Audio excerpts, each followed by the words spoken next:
Ladies and gentlemen, growing the business from fragrances to flavors with Takoyaki by Joel Cruz Food and Beverage Business. Thank you for inviting me again to be part of this awards event. I am glad that more face-to-face events are happening now, and this is good for the recovery of our economy from the pandemic.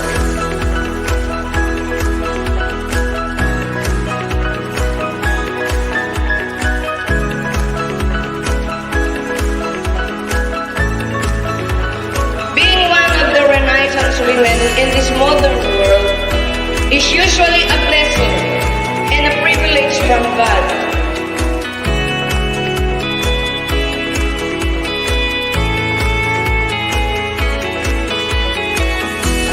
It's time to entertain you, and we're lucky to have a very beautiful woman who happens to be my co-host as well. Give it up for Miss Jenny Rojas. Mas marami pa kaming ma-encounter na mga pagsubok.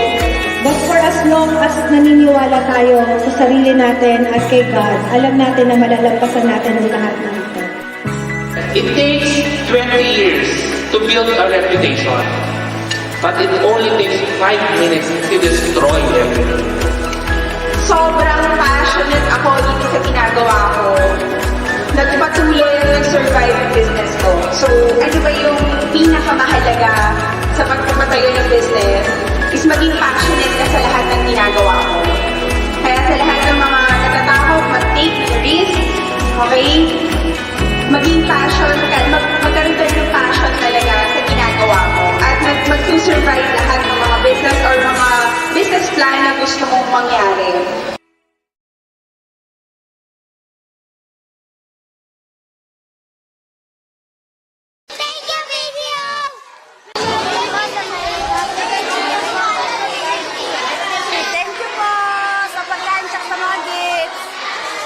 Hello mga netizens! Once again, this is Direct Mele of Netizens TV, and guys, take note for today's video.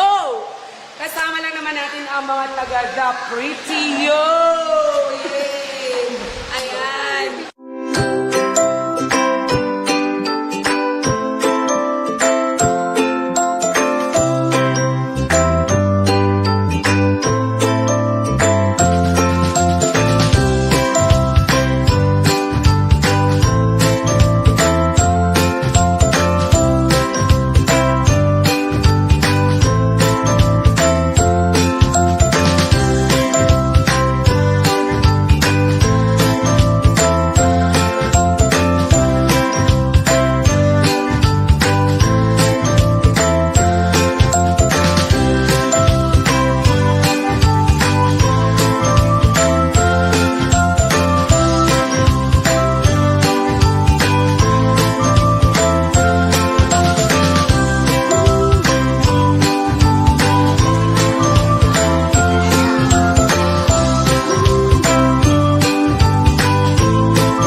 So ano ang masasabi ninyo na kayo ay namigay ng mga food ngayong araw?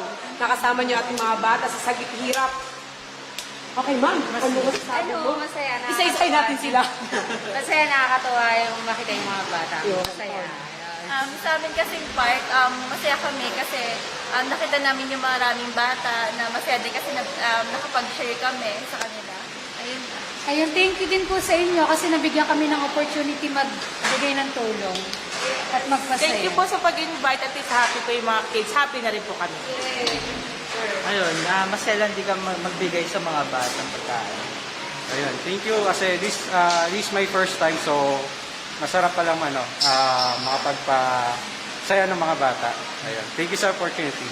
Ayan. So, ayan na mga netizens nang dahil dyan, actually, ang The Pretty You and si Miss Jessa Macaraig, Sir Marvin Macaraig, ay ating awardee for the Brand Asia Awards, Netizens Best Choice Awards, grabe, at saka Philippine Social Media Awards. Ayan.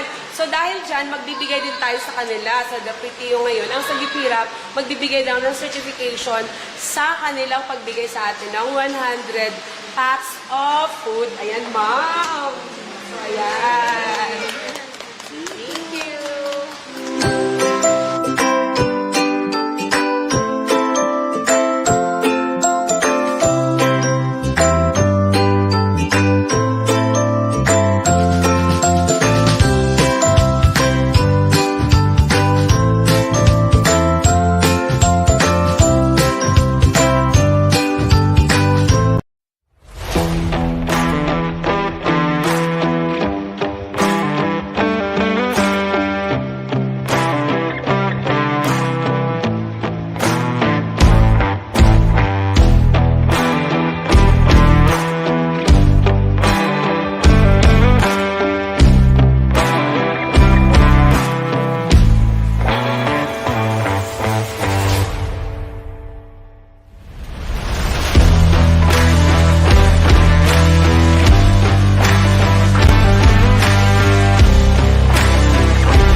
Ladies and gentlemen, growing the business from fragrances to flavors with Takoyaki by Joel Cruz Food and Beverage Business.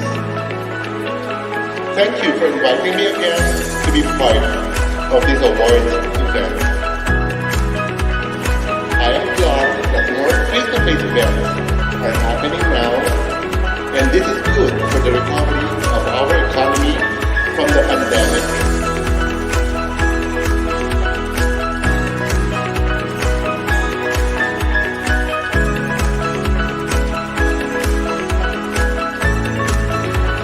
Being one of the Renaissance women in this modern world is usually a blessing and a privilege from God.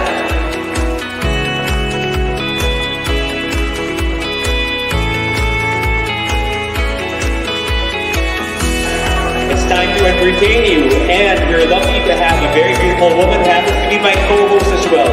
Give it up for Miss Jenny Rojas. Mas marami pa kaming ma-encounter na mga pagsubok. But for as long as naniniwala tayo sa sarili natin at kay God, alam natin na malalampasan natin ang lahat ng ito.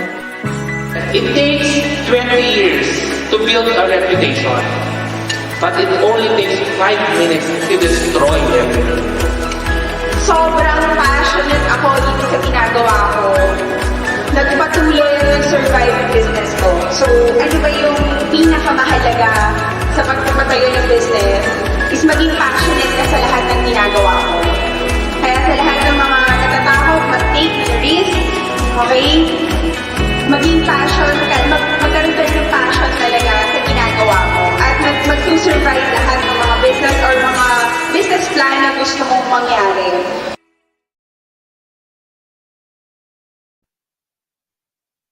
Hello, everyone!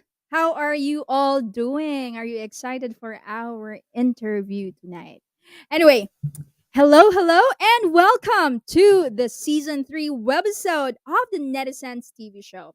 Once again, this is your Real Talk Moms, Jenny Rojas, and I will be your host for tonight's episode. we will present to you some of the star brand awardees of Philippine Social Media Awards 2023. And of course, before interviewing them, let me give you a brief description about Philippine Social Media Awards. This event is being organized by the Spotlight Talents and Events and Netizens TV. Part of the proceeds of this event will be donated to its beneficiary, the Center for Sagip Hirap Charity Foundation Incorporated. This event aims to recognize companies, products, brands, and services that made exceptional usage of social media platform to positively impact the society and the consumers as well. This recognition reflects the vibrancy of the social media and tremendous growth of businesses in terms of building brands and increased marketing opportunities. So there you go, netizens. Please bear with us tonight and learn from our awardees. And of course, as usual, win exciting prizes later on this episode. So I guess you are all excited. Yeah? Okay.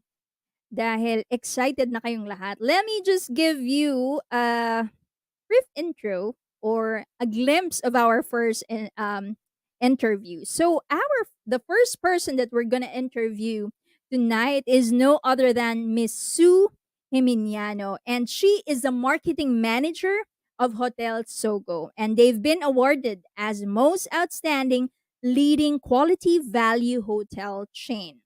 They are also awarded as most innovative hotel in COVID-19 management. And not only that, they have been awarded as most engaging social media presence in the hotel and lodging industry. All right. So before we interview Miss Sue, and dami nilang award. They have 3 awards.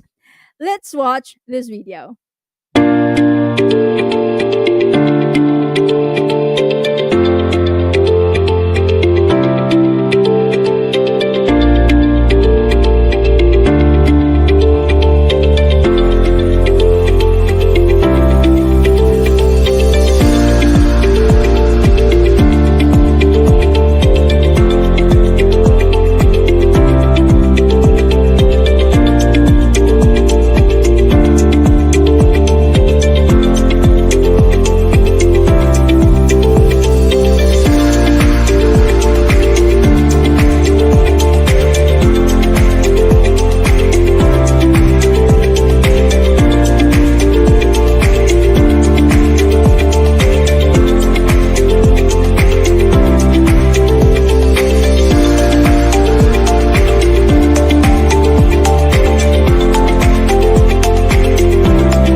All right. So, as promised, we have tonight Miss Sue Jimeniano, who's a marketing manager of Hotel Sogo. Actually, this is, I believe, their second time around. Hi, good Hi, Miss evening. Sue. Good evening. Good evening. How are you? I'm good. Thanks for asking. How about you guys? I'm doing great. Ayan, welcome back po. Ano, this is our second Yes, time this is our to second time. to have you here, and of course, thank you so much for your time. And before we start with the update, ika nga, We would like to congratulate you. You have three awards. So, first award is most outstanding leading quality value hotel chain, Yes, most innovative hotel in COVID-19 management, and yes. most engaging social media presence in the hotel and lodging industry. Pinakyaw nyo na lahat? Well, we are humbly thanking these people, the netizens, because if not because of the patrons of Hotel Sogo, we won't be having these awards. Yes, yes, of course. Um, so, well, hindi na po kasi bago yung Hotel Sogo. I think everyone knows about the hotel. I believe in this interview. We would like to know ano po ba ang bago? What are the updates with regards to Hotel Sogo? Well, for other viewers who haven't seen our conversation last year, I would Yes. like to inform everybody that Hotel Sogo is already 46, has 46 branches already in the Philippines. So, ano bang bago? We always make sure that our rooms are always renovated, new designs for the themed rooms. We always upgrade our hotels in terms of features and amenities. Also, uh, well, you can see and notice our facade is more on white and red. Unlike in the previous years, majority of the color is red. Mm-hmm.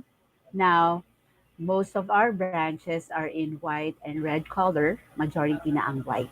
This is to uplift our so clean, so good tagline and so safe because white is cleanliness, right? Yes, Yeah. absolutely. So that's Yeah. the new side of Hotel Sogo. Plus Mhm. our goal to have at least 5 branches every year. We are Wow. very I've, yeah we are very aggressive in expanding to make Hotel Sogo available anywhere, not only in key cities of the Philippines but in most thoroughfare areas. 46 years, ano, that is No, no, really no, 46 46 branches. I'm branches, sorry. sorry. 46 Yeah, branches, no. That's ano, probably that's hard to keep up, ano, kasi ang dami. we are You already 30 years in operation, by the way. mm, yeah, and I think everyone knows about Hotel Sogo. What do you think is the what do you call this? What makes Hotel Sogo stand out uh for the Filipinos, no, lagi siyang kilala. Although, if I will say, kasi dahil 46 branches na kayo, so you seem to be everywhere. But Yes. other than that, what makes hotels so good different from the rest? Well, aside from being we are where you are, as I've said, because Hotel Sogo is very much accessible to everyone, anywhere. Well, our clamor and drive to make our services up to the standards of a high quality hotel or lodging facility. Well, it is our so clean, so good, and so safe tagline that makes us feet afloat. Ika nga. This makes our hotel and our services be uh, very, let's say, we are sticking to the standards of a high quality service. So, yan ang naging dahilan kung bakit successful si Hotel Sogo. Alright. And of So, with, course, yeah, go ahead. yeah, yung mga tao, our Mm-mm. staff, the employees, lived up with the so clean, so good attitude.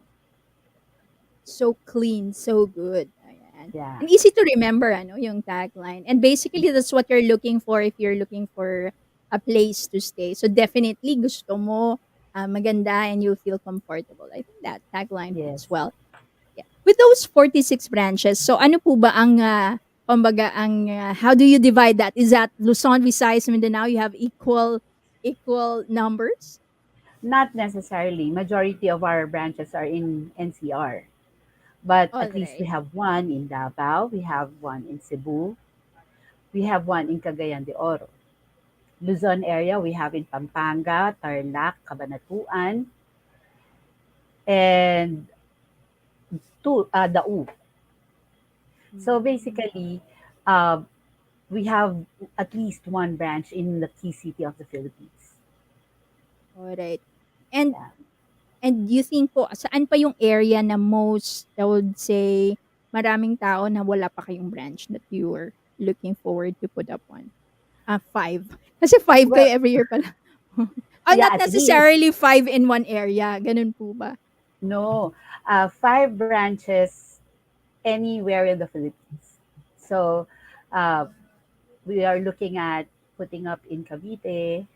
We will be having two there, another one in Laguna, and some place in Luzon to be announced. Wow.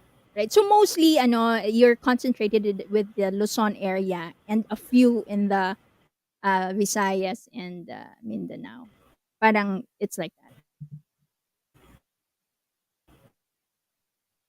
Be anywhere. Hinay-hinay lang yung pagtayo, pero aggressive ang expansion. Yeah. Hinay-hinay pero tuloy-tuloy ang pag-expand. Yes. Yes. We want All to right. make sure that, yes, go ahead. Go ahead po. Well, of course, we want to make sure that the building is safe, everything is set up, it is clean, and there will be no problems in those areas. Yeah. Last time we've slightly mentioned about how how in the pandemic time Hotel Sogo actually stood up, and because you've been awarded as most innovative hotel in COVID-19 management, maybe we can briefly touch on that para po dun sa mga hindi nakapanood. We can probably say what is it that Hotel Sogo did that's why you stand out over from the rest, and that's why you are getting this award. Well, we are getting this award, I believe, because of the features and amenities that we have set in our hotels. Well, up to this time, hindi pa naman tayo sure na wala ng COVID, right? So, we still So have these true. Yeah. amenities. Yeah, well, first and foremost, our hotel is the first hotel who had this UVC light for disinfection. We also have a far UVC light for disinfection in our lobbies. We we we added the air exchange para yung flow ng air. Hindi kasi merong standard airflow ang hotel or ang enclosed areas. So with our hotel, we increased that na parang nasa open air ka. 'Di ba? Sinabi nga nila when you are in open air, hindi ka madaling mahahawaan. At saka we made sure that all our surfaces are top coated with a disinfected film para hindi magstay yung virus. So our air cons have their filters. It can even filter the the microbes and bacteria of COVID. So we have these innovations, and I believe we were the first who placed those innovation in our hotels. So, Perfect. having said that, I must I must be very very proud saying that we had this award. So being the first, no, to comply with the standard Not set only the standard, we even above. yeah, we even went beyond that, right? All the filters, all the disinfection procedures, we were able to do that. All right, perfect. So would you say that Hotel Sogo is always looking at innovation? I think you have that should come out. Oh, that was your first. Ayan, looking for innovations na to step up to, we have different things or technologies is going on around us globally. So is Hotel Sogo something like you would always look at yung mga the new things, innovations outside the Philippines, and you apply it here? We have our research and development team who always look out for new things. In fact, even before pandemic, we always make sure that we will be the first one who will be implementing this. In year 2010, 2008, actually, we were the first hotel who had a free Wi-Fi, and that was 2010. We were the first hotel who provided free call, international call. So we provided that. We were also the first, I believe, hotel who had a 24-hour guest service. Well, of course, aside from the food and beverage and all, which is just as par with other hotel. But the first three that I mentioned, I believe we were the first ones who had that.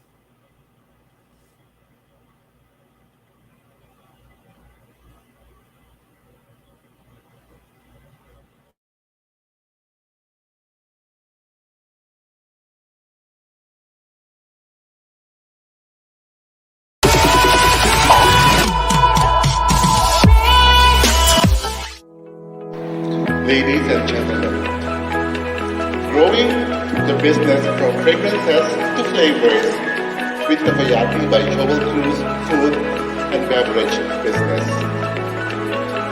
Thank you for inviting me again to be part of this awards event. I am glad that more face-to-face events are happening now, and this is good for the recovery of our economy from the pandemic.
All right. We are back. We are live. So things happen. Things happen when you are live. So we would like to apologize for that. Ayan. Miss Sue, we were cut off, I believe. Yes, yes. Yeah. So from the last conversation that I remember before we were cut off, you said you have a research department, something like that, who's looking Research, into uh, research and development department. research R&D. All right. Yes. Well, this group always seeks for new things to apply in our hotel, and there are much more to wait for. That must be exciting, ano? So bagong branches every year plus mga bagong innovations pa added to all branches. So once you put up something, it goes to all the branches, right? Not just the new branches. Yes, and we are starting to have this self check-in kiosk. Mm, Yeah, where they can do their booking okay. when Self they check-in get. kiosk. Yes. That But is it's cool. like if you have seen some in McDonald's, right? There are Yeah. self-ordering screens there, and we have now that self-check-in kiosk in Fairview and later on in all branches. Wow, so talagang madaming innovations, always coming up with something new. Alright, okay. At this point, what maybe Miss Sue, you have any promos, something like that that you want to promote before, of course, I know marami din kayong gustong pasalamatan and having this award. But let's do the promos first. Maybe you have something coming up that you want to announce sa ating mga netizens. Well, to all the viewers, first I would like to thank you for trying and checking in at Hotel Sogo, for patronizing our hotel. And if you have plans of checking in this coming Holy Week and have your staycation at Hotel Sogo, you can check our websites and Facebook fan page to see what other promotional activities that we have there to get discounts. And for you to be our VIP member and have as big as 50% discount, please text in HSVIP. You can see that on screen. Space PSMA, send to 225687. Your text message is for free. So you will be receiving an acknowledgement that we have received your text message, and you will be getting your uh, freebies and discounts. Wow, that's amazing. So mga netizens, don't forget that code. I think ipa-flash yan later. Again, once again, i-direct so that you guys can text that number. So you, there you go. Ayan, so don't forget to do that. So kung gusto nyo maka-receive ng promo and everything. Yes. Ikaw din, madam. Yes, opo. Ayan. Okay. I think hindi ko na ngayon ko lang na-recall, you did mention that Hotel Sogo provides, is that free international calls? Biglang nag-flash lang sa akin. Parang narinig ko yun. Is it? Yes, we were the first ones who Wow. offered that. It is a 24-hour free international call. Anywhere talaga yan at the time. And yun nga, di ba? We were the first ones who provided free Wi-Fi. That was in 2010. So Mm-mm. with that history, we can actually claim that we are very innovative. We really want to be the first. Yeah, that's something kasi nga with other hotels, even the local calls you get charged. So Yes. an international call, free international call is really something. So okay, good job. Thank you. And so Miss Sue, I'm sure you would like to thank your staff or yung mga tumatangkilik ng Hotel Sogo at this point. Well, again, I would like to thank everyone, all the guests who have tried checking in Hotel Sogo, and for other viewers who have not tried, come on and try it. You will have an exceptional experience at Hotel Sogo. So clean, so good, and so safe. Ayun, so clean, so good, and so safe. Ayun yun ang tagline ni Hotel Sogo. And with that, thank you so much, Miss Sue. Ayan, sa pangalawang pagkakataon ay hindi nyo kami binigo at binigyan nyo kami ng time. So, thank you so much. And of course, congratulations po sa Hotel Sogo having 3 awards at this point, at this time. So, most outstanding leading quality value hotel chain, most innovative hotel in COVID-19 management, and most engaging social media presence in the hotel and lodging industry. Thank you for having us here also. Thank you so much, Miss Sue, and we will see you on the 28th. Yes, yeah.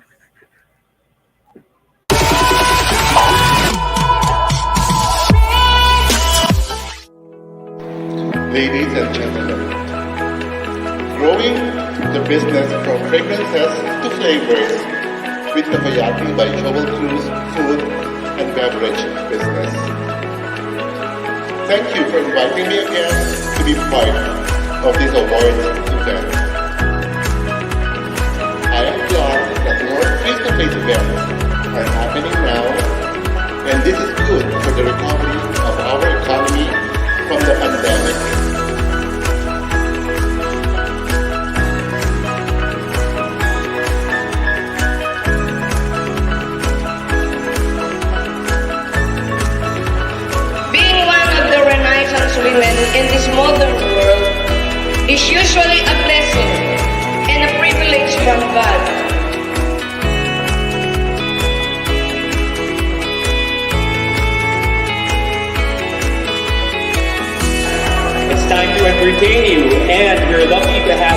beautiful woman happens to be my co-host as well. Give it up for Miss Jenny Rojas. Mas marami pa kaming ma-encounter na mga pagsubok. But for as long as naniniwala tayo sa sarili natin at kay God, alam natin na malalampasan natin ang lahat ng ito.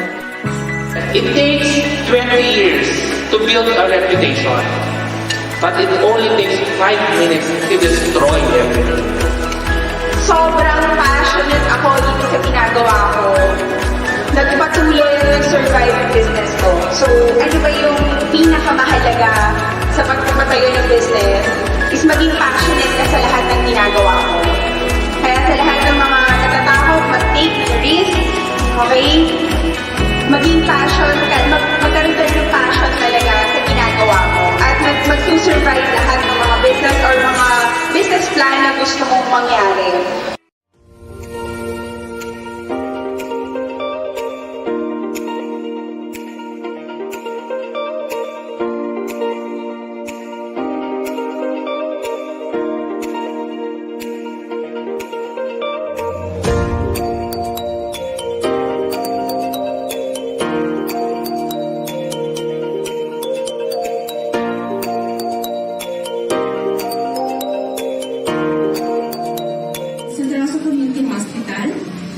Isa sa pinakamagandang nangyayari sa lungsod ng Santa Rosa.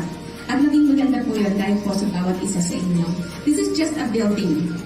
No? This is just a building. Ang mas importante po ay kayo na magtatrabaho na nagbibigay servisyo sa building na ito. So thank you very much po sa inyo lahat. Again po, thank you very much. This is for the people of the city of Santa Rosa, built because of you people. Maraming salamat.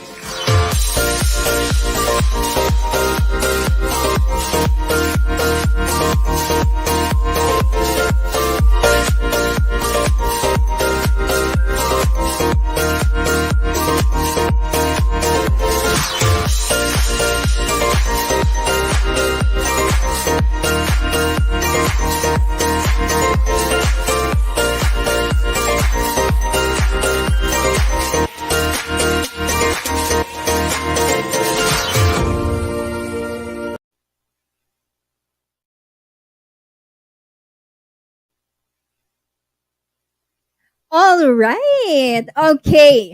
So tonight we have a very special guest. Actually, akala ko celebrity, but you can start guessing, mga netizens. All right. Our awardee, our guest, started young in public service. She first served as Kabataang Barangay Federation President of Santa Rosa at the age of 15. Then, in her 30s, she was elected senior council, elevated to city vice mayor in 2005, and assumed as OIC mayor in 2006. In 2007, she was elected as the first lady mayor and the first elected city mayor of Santa Rosa since its conversion as a city. In 2016, after running unrivaled, she became the representative of the 1st District of Laguna. The House measures she authored and helped examine include the Philippine Mental Health Law, the Universal Access to Quality Tertiary Education Act, the National Policy on Ease of Doing Business, the Universal Healthcare Act, and the Seal of Good Local Governance Act of 2019, among others. From her first 3 terms as mayor from 2007 to 2016, and now that she is once again serving as city mayor of Santa Rosa after winning in the 2019 and 2022 elections, she continues to strengthen her governance program called the 4 Pillars of Development. She also received the Presidential Lingkod Bayan Award in 2011, which is the highest award given by the Civil Service Commission and the Office of the President of the Republic. Recently, she was awarded the 2021 UPAA Distinguished Alumni for Good Governance by the University of the Philippines Alumni Association. Truly, she is a woman committed to public service and will continue to make extraordinary contributions as the mother and leader of her beloved city, especially during this critical time of recovery from the pandemic. So, netizens, without further ado, I know you've listened very well and you now very well know who our guest is. Please welcome our prestigious guest, Honorary Mayor Arlene B. Arcillas, City Mayor of Santa Rosa, Laguna. Hello, good evening to everyone, to the viewers and listeners of Netizens TV. Good evening, Mayor. How are you? I'm good. I'm always good. You have to be good. Yeah, you are actually looking good. Parang as I said earlier, may celebrity tayong guest tonight. Thank you, Miss Jenny. It's nice to be here. Oh, it's actually our honor to have you here tonight. All right. I know we will be talking about one of your projects. Yeah, something like that. But let's talk about you first. You started young at the age of 15. Yes. I was a municipal councilor then as the representative of the youth, as Federation Chairman of Kabataang Barangay that time, yung former SK. So Kabataang Barangay. I belong to the last batch of KB that time. Oh, all right. Normally, ladies under 15, they wouldn't think about going through politics or doing things like that. But you, at the young age, already have that. So is it something that it's from the family? That's why you, at an early age, you want to get into that particular area? Or Yes, my father was the vice mayor then of the then town of Santa Rosa. So I was kind of forced to be the to be the KB chairman that time. I was very young, as you said, and I've been missing school that time because we had several trainings, mostly trainings non under the of course leadership of Senator Aimee that time. But it was a good training. So hindi talaga ako very willing that time.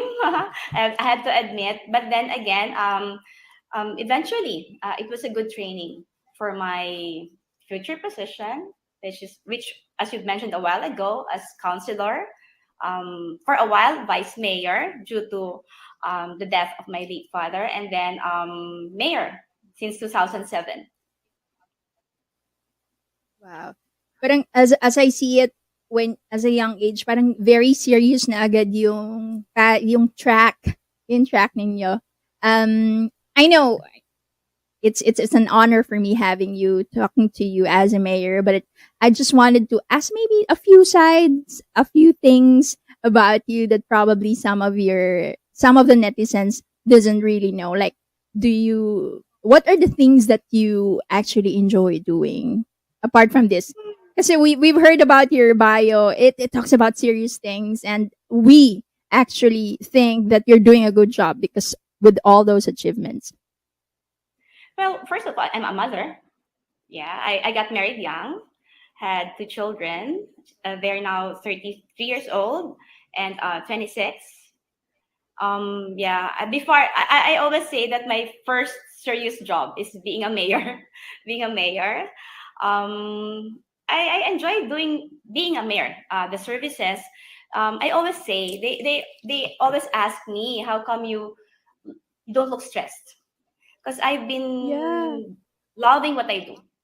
So, when you check my history, actually, like the Kabataang Barangay, I was also not determined to run for mayor. But then, if you can check the history and our story, my father was the former mayor of Santa Rosa, Mayor Leon Arcillas.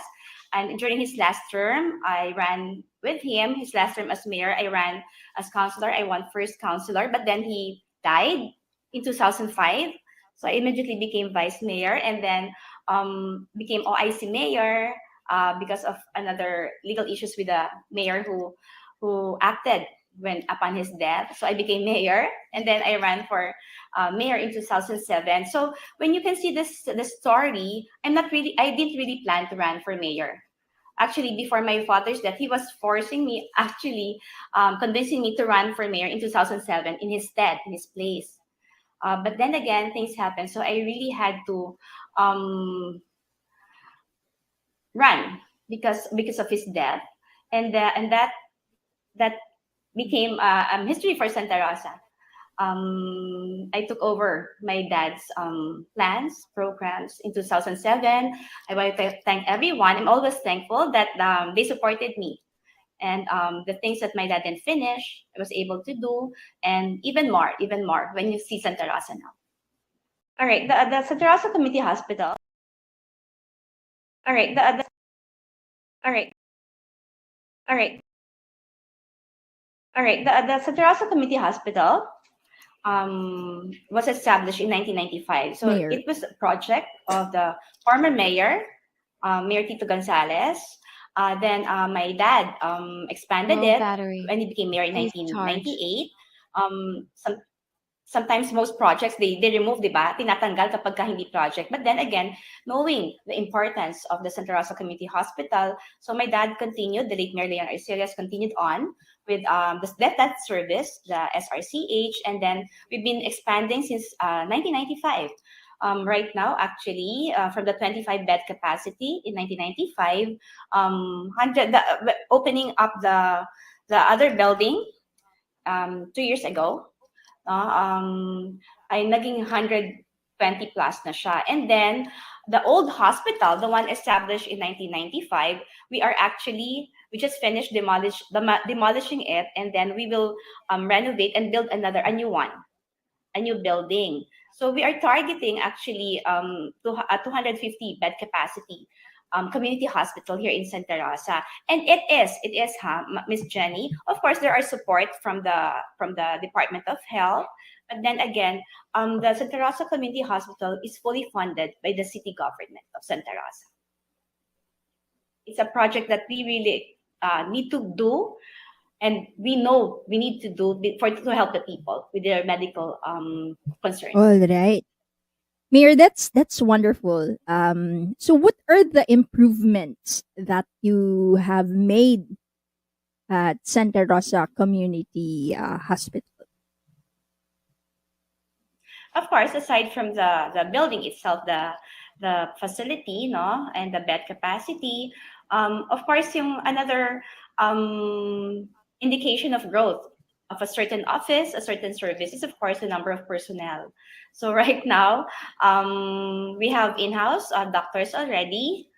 Before kasi, yung ano lang sila, kung ano yung time na pwede sila pumunta. Ngayon, we have in-house assigned doctors already.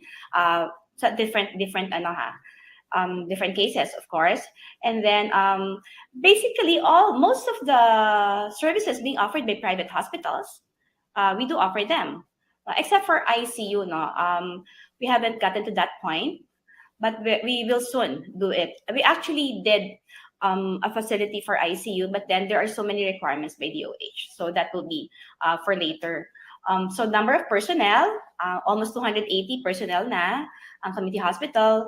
Another issue there, or an indication of how we do those service and we're able to do those service, is of course the budget allocated to the hospital. Diba? 11% of the city's budget is being allocated sa Santa Rosa Community Hospital. No? But then again, baka sabihin, but 11% lang. But that's a lot already, because there are so many sectors and offices and departments being covered by the budget of the city, and so many programs. And aside from that, I should also say that the community hospital, a while ago, I don't think it was mentioned that I'm also one of the co-authors in Congress when I was in the 17th Congress ng Universal Healthcare, no?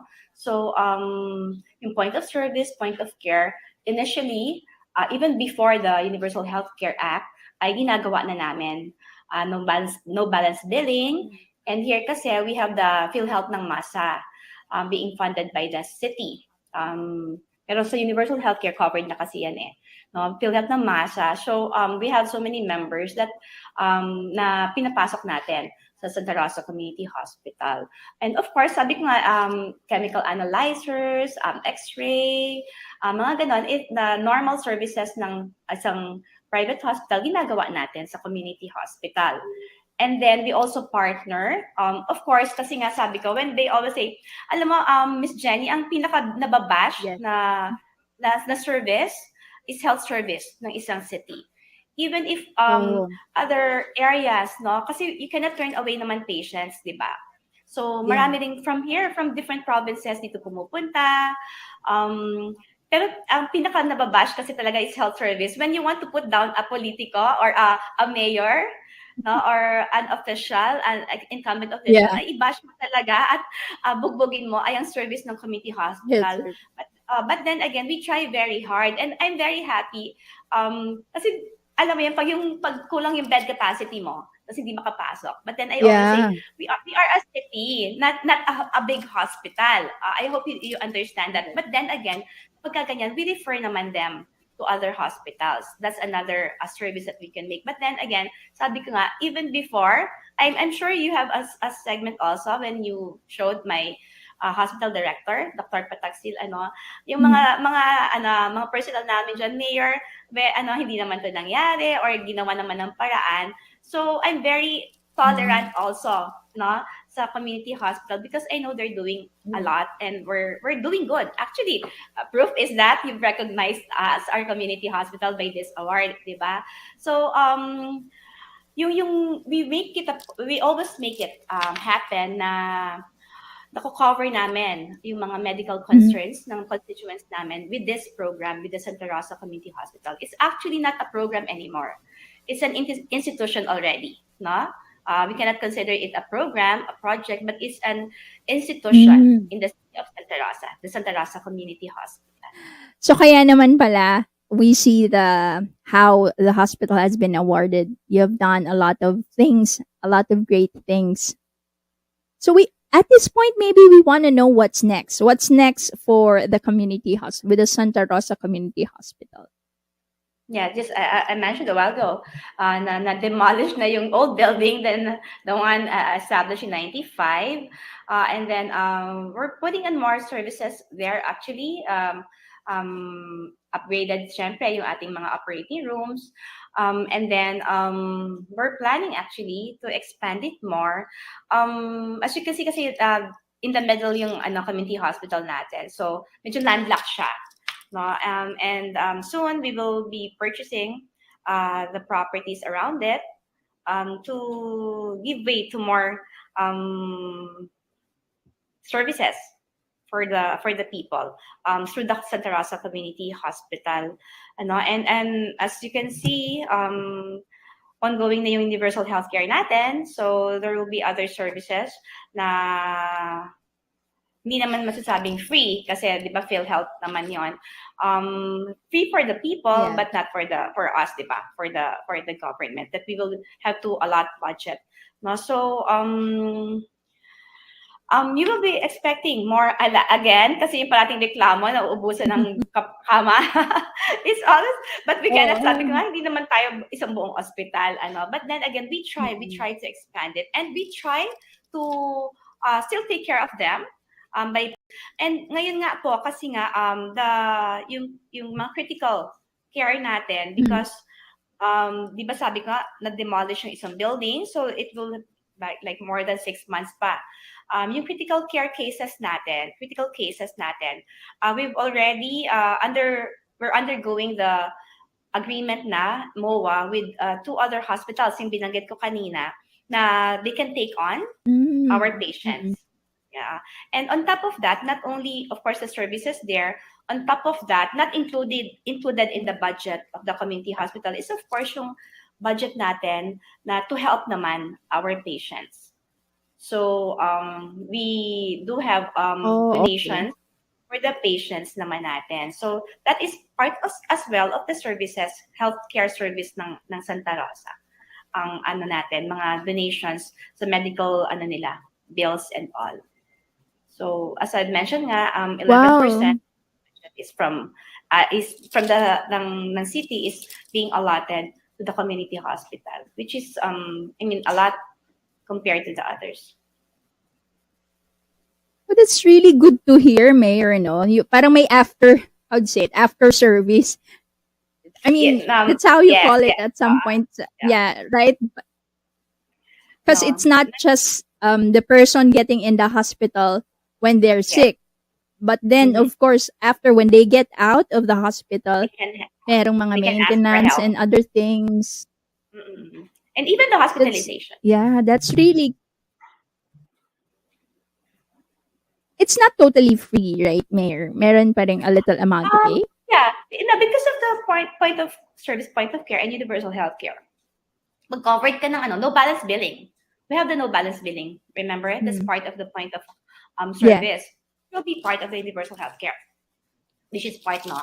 Pinapilot natin yan dito. May no balance billing tayo. Kaya nga, minsan, di ba mag-ask pa ng we can see na, free na, wala ka na dapat binayaran dito. So, but then, again, that SRCH kasi has a private component. No, hindi siya fully government. Remember, hindi siya, it's by the city lang. Hindi siya yung regional hospital. No? Although regional hospitals may binabayaran din. So, hindi siya fully, pag nagpa-private case ka, kalimitan, di ba? Oo na, may fees din naman na sinisingil doon. Yeah, may fees din na sinisingil. Kaya nga sabi ko yung ibang lumalapit for another program naman natin, yung AIX naman namin or medical assistance naman namin. But there are cases, no? Most of the cases actually are no balance billing naman, covered by PhilHealth na kami rin yung nagbabayad. Wow, that's really good, Mayor. Kasi parang yun yung, I think that's the thing at a certain point na realize ko, no matter how much hard work you put in, pero later on when you get sick, wala na lahat. Wala na lahat yung pinunod mo. So it's good to have such program. It's good to have a community hospital like yours, Santa Rosa. Exactly. All right. Mayor, I just got curious for a bit kasi one of the things that you authored, meron dun yung Philippine mental health law. So meron bang aspect about mental health that is incorporated sa community hospital program at a certain level that, people having like anxiety or depression or something like that, they can go to the community hospital as well? Yes, of course, we have a doctor for that as well. Part of the Philippine mental health kasi is there will be management in the community. Sa mga city health offices natin, may programs on that natin. And of course, included na rin po sa community hospital. Of course, we have psychiatrists doon. Right now, it is more of the community. Yung mental health programs natin is more on community-based. We have to identify first. Diba? More community-based. So, ang nagsasagawa po niyan ay ang ating city health offices. And we've started that already. Actually, that's one of the concerns, no? Like 2 weeks ago when we did the Bida Fun Run, the Buhay ay Ingatan, Droga ay Ayawan program ng DILG, one of the concerns actually na sinabi ni SILG, Benher Avalos, is about the children's depression and as well as the cases natin sa mga bahay nila. Of course. So it's more of community-based yung natin, mental health programs natin, which is also a part of the Philippine mental health law natin. So yeah, of course there are yung referral naman is kung walang mag-a-attend sa is you go to the Santa Rosa Community Hospital natin. But then it's more community-based. So yung mga city health offices natin and barangay ang nagma-manage niyan. How do they do that? Do they report or I think that medyo na iba na yung topic, but I think this is still health. Yes. Diba, Mayor? I see kasi the importance. Yeah, I It's a see the big issue importance now, of actually. Yeah, exactly, Mayor. So how does that work? Sometimes kasi the people won't admit that there's something wrong with them. So is it someone else can report that maybe there's something wrong with this kid, maybe you can visit them, That or is why, I'm just wondering. that is why sabi nga, very crucial.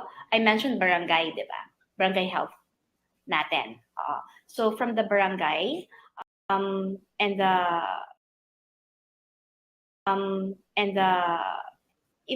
even Bausi, no, kasama dyan, reported yan sa barangay. Dito maaano yung mga marites. Yung sinasabi natin na mga marites, ito natin sila kailangan. Just Useful like sila during the sa pandemic, aspect na yes, yan. oo. Ganun ba? Ever since the pandemic, naging useful sila. Sabi ko nga sa kanila, like, may mayor yung kapitbahay ko po, parang may sakit. Ganun, sobrang naging effective sila at kinailangan ko sila during the pandemic. More so now, during our with all our programs. No? Kasi di ba yung mga ganyan, yung kapitbahay mo, sabihin, parang there's something wrong po with the kid, hindi lumalabas. Yun. Yeah. Ganito natin sila kailangan. Kaya sabi ko, this is more community-based because we need the data. The data comes from the community. Hindi ko makukuha yan natin makukuha yan sa SRCH, sa malalaking ospital, because before anything, doon muna natin titingnan yan. Sa barangay, sa mga community. That's why sabi ko nga kanina, it's more community-based, data gathering, and of course, yan nga, sabi ko, yung mga nire-report. And I'm very happy with Santa Rosa, with our people here. Everybody's involved. Everybody's That's involved. good. Yes, yung mga kapitbahay, yung mga ano, and I made it a point, since 2007, participatory governance kasi yung in-implement ko dito. Hindi yung from the top lang yung ano, like kung ano lang gustong gawin namin ng department heads ko. Baliktad kami actually, our governance starts with the people. So barangays and communities are very important. And programs like the mental health natin, how can we do it properly? When we get data and we get stories sa barangays and sa community. So mental health is more of doon manggagaling yan. And then we consolidate, and then we do the program. Actually, ngayon pa lang talaga na-activate namin this program. Although may mga cases na before na so awareness, very important. We always start with letting the people be aware that there's a program and there is an existence of mental health problems, even sa kids. Yung awareness muna natin para they would understand kung ano yung tungkol sa problemang yon at sinong pwedeng makatulong sa problemang yon, sinong lalapitan. So, kaya lahat ng programs natin, Ms. Jenny, no, it starts with mga information, information, seminars, yan, social media, doon yan, kinakailangan namin yan, mga program, na mga tarpaulins natin, ikakalat yan, for them to know that there is a thing called mental health problem, that one of your kids or you yourself, baka meron yan. So awareness, ang parati kami lahat dito, all of our programs, awareness muna inuuna namin. That's really good. So I can see how important is feedback sa type of governance na you're running. When you say participatory, yung strategy you're doing with your governance, yeah. All right. Thank you so much, Mayor. We've learned a lot, and I'm so grateful that you actually focus on these things, especially healthcare, mental health, and all that stuff. So, kudos to you. And of course, we would like to congratulate Santa Rosa Community Hospital as the most outstanding quality medical service in Laguna. Ayan. Mayor, maybe you have some final words before we end this interview. Okay, of course, thank you very much to Netizens TV for this, and for the Philippine social media for this award conferred to Santa Rosa Community Hospital. sinasabi ko nga po sa mga departments, sa mga programs natin dito na when we get recognized, it's a form of accomplishment already. And I'm very, very happy. Of course, I would like to congratulate our personnel and of our medical team, non-medical and medical team in Santa Rosa Community Hospital. Thank you very much for always doing this for Santa Rosa. Parati ko po sinasabi, hindi naman ako personally ang nare-recognize dito na every time we get an award, it's the city. And I'm very thankful to everyone for recognizing our efforts in Santa Rosa Community Hospital. But more than the awards that we get, one of the most awarded ang Santa Rosa pa in all sectors, in all aspects, and I thank everybody, of course, our team here in Santa Rosa, the city government of Santa Rosa, for all the awards we've been receiving. Ay kayo po, dahil po sa inyo yon. And of course, the people as well who support this program. But then, more than the awards, that we get is the accomplishment, our satisfaction that we are able to serve the people. One of our programs in our 4 pillars of development since 2007, my Serbisyong Makatao, Lungsod na Makabago program is the pillar of clean and healthy environment. And Santa Rosa Community Hospital is that one institution na naipaparating natin ang pillar na ito, serbisyong ito. So again, thank you very much. And we will do more. We will do more, not because of this award or any awards that we wanted to get. We will do more because we know that the people, our constituents need to be served and to be taken care of, especially sa larangan po ng health. So again, thank you very much. And of course, the city of Santa Rosa will always be the best place. That is what we're promoting, the best place to live, play, and do business in. That is Santa Rosa po. All right. Thank you so much.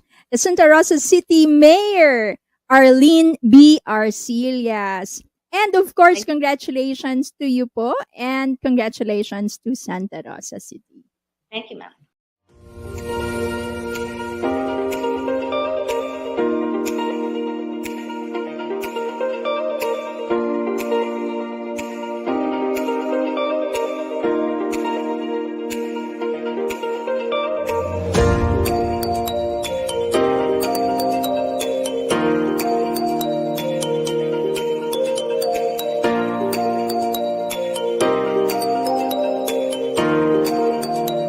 Santa Rosa Community Hospital, isa sa pinakamagandang nangyayari sa lungsod ng Santa Rosa. At naging maganda po yun dahil po sa bawat isa sa inyo. This is just a building. No? This is just a building. Ang mas importante po ay kayo na magtatrabaho, na nagbibigay serbisyo sa building na ito. So thank you very much po sa inyo lahat. Again po, thank you very much. This is for the people of the city of Santa Rosa, built because of you people. Maraming salamat po.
All right.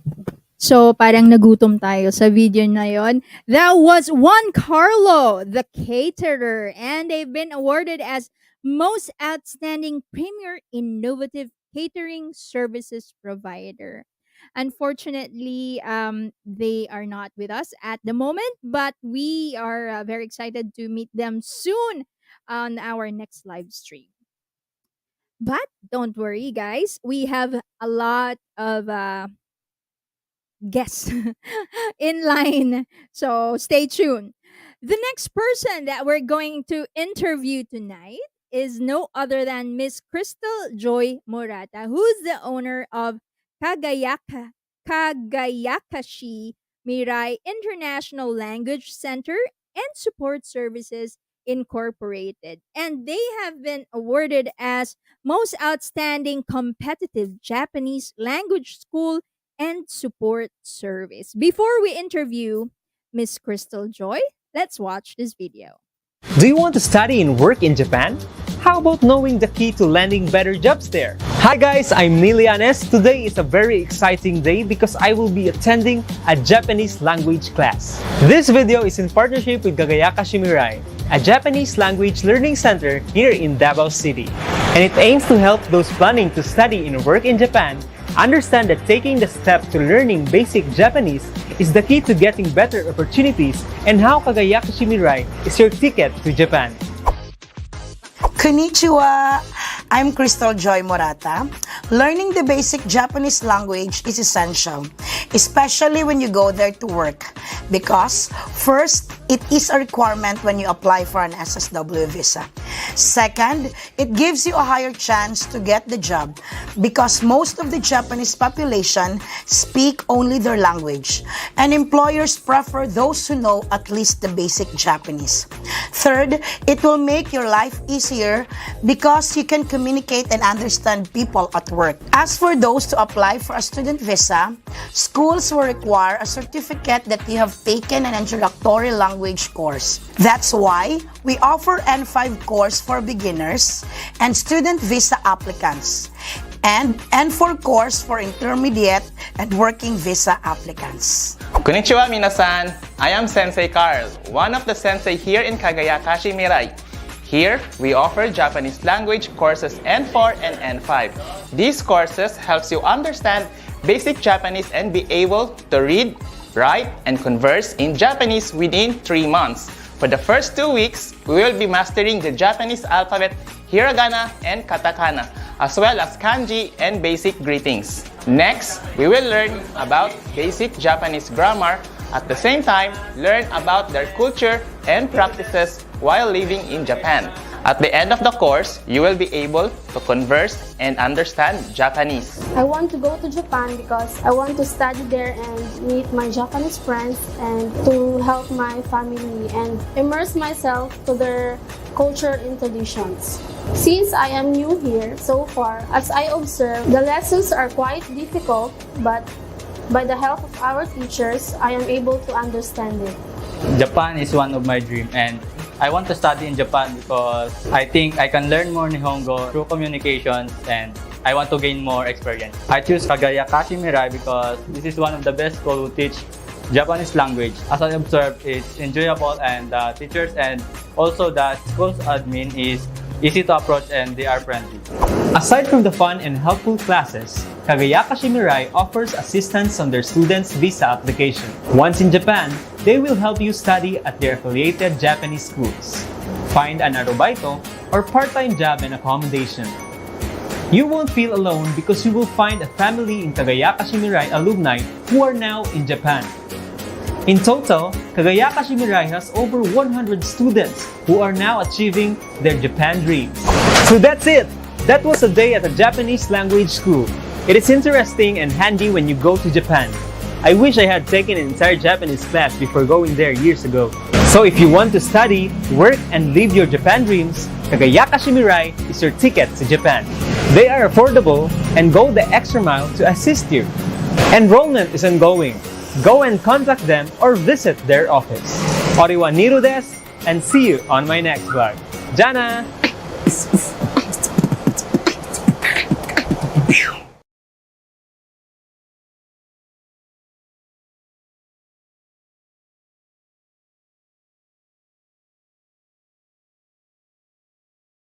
There you have it. Gusto ko yung may pa-beatbox si Kuya. Anyway, as promised, we have tonight Miss Crystal Joy Morata, who's the owner of Kagayakashi Mirai International Language Center and Support Services Incorporated. And they've been awarded as Most Outstanding Competitive Japanese Language School and Support Services. Hi, Miss Crystal!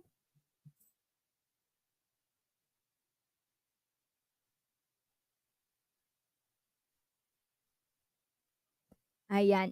Miss Crystal, parang I wasn't able to hear you, or is it just me? Ayan, direct ako lang po ba yan? Parang I can't hear Miss Crystal.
Alright, we are back. Ay, nagutom ulit ako dun sa video.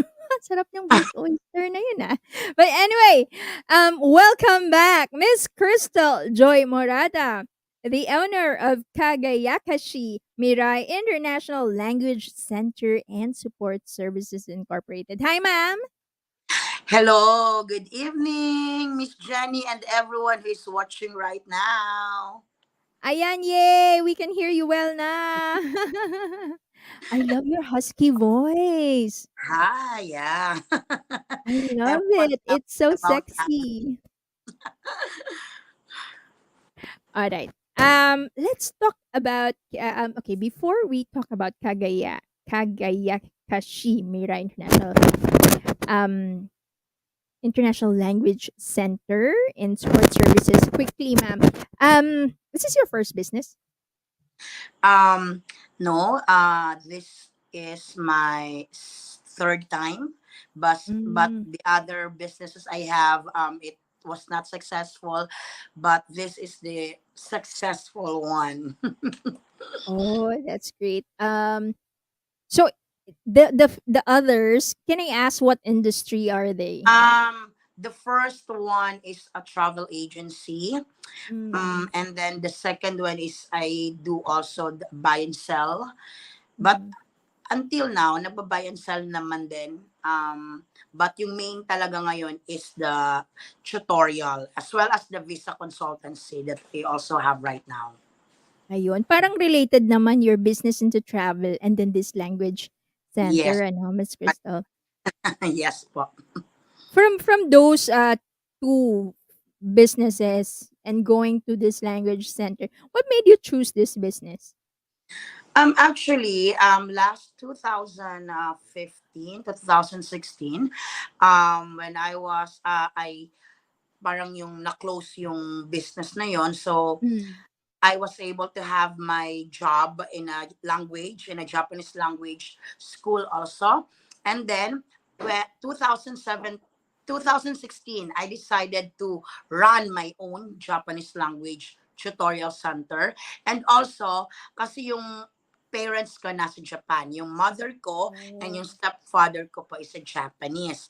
So that is why we are not just limited to training or to give language training, but our assistance goes until in Japan because my mother and my Japanese stepfather is also there. Ayun. I mean that's good, no? So your service doesn't end with just the language. Merong support after learning. Yes. Alright.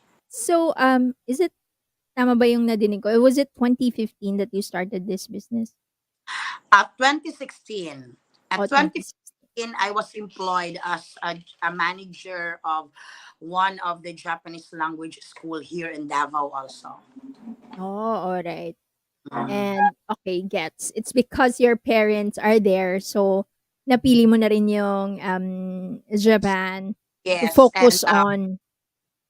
all the way from the beginning until now, talagang nakaagapay kasi yung stepfather ko po na Japanese sa akin. So, until such time, last 2018, even in the pandemic time, hindi po kami nag-stop or nag-close, but still ongoing yung pagpapadala ng mga students doon. And then, to assist them into their student visa pathway. And then pagdating naman nila doon sa Japan, my parents are assisting them all the way up to they change their visas. Wow, no. It's so nice you have that supportive stepdad ano na helping you out in your business. Um is it hard to learn Japanese? For me, yes. Because maybe it's because you really need to have yung goal.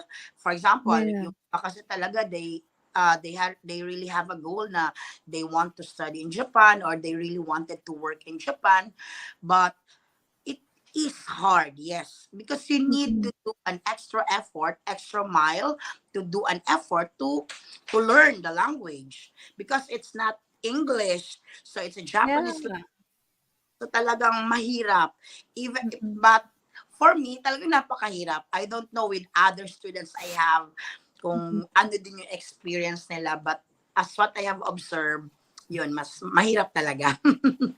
Hindi Yeah. pwede pag-absent or hindi pwede yung ano lang, pakul-kul lang doon sa ano nila, sa pag-aaral nila.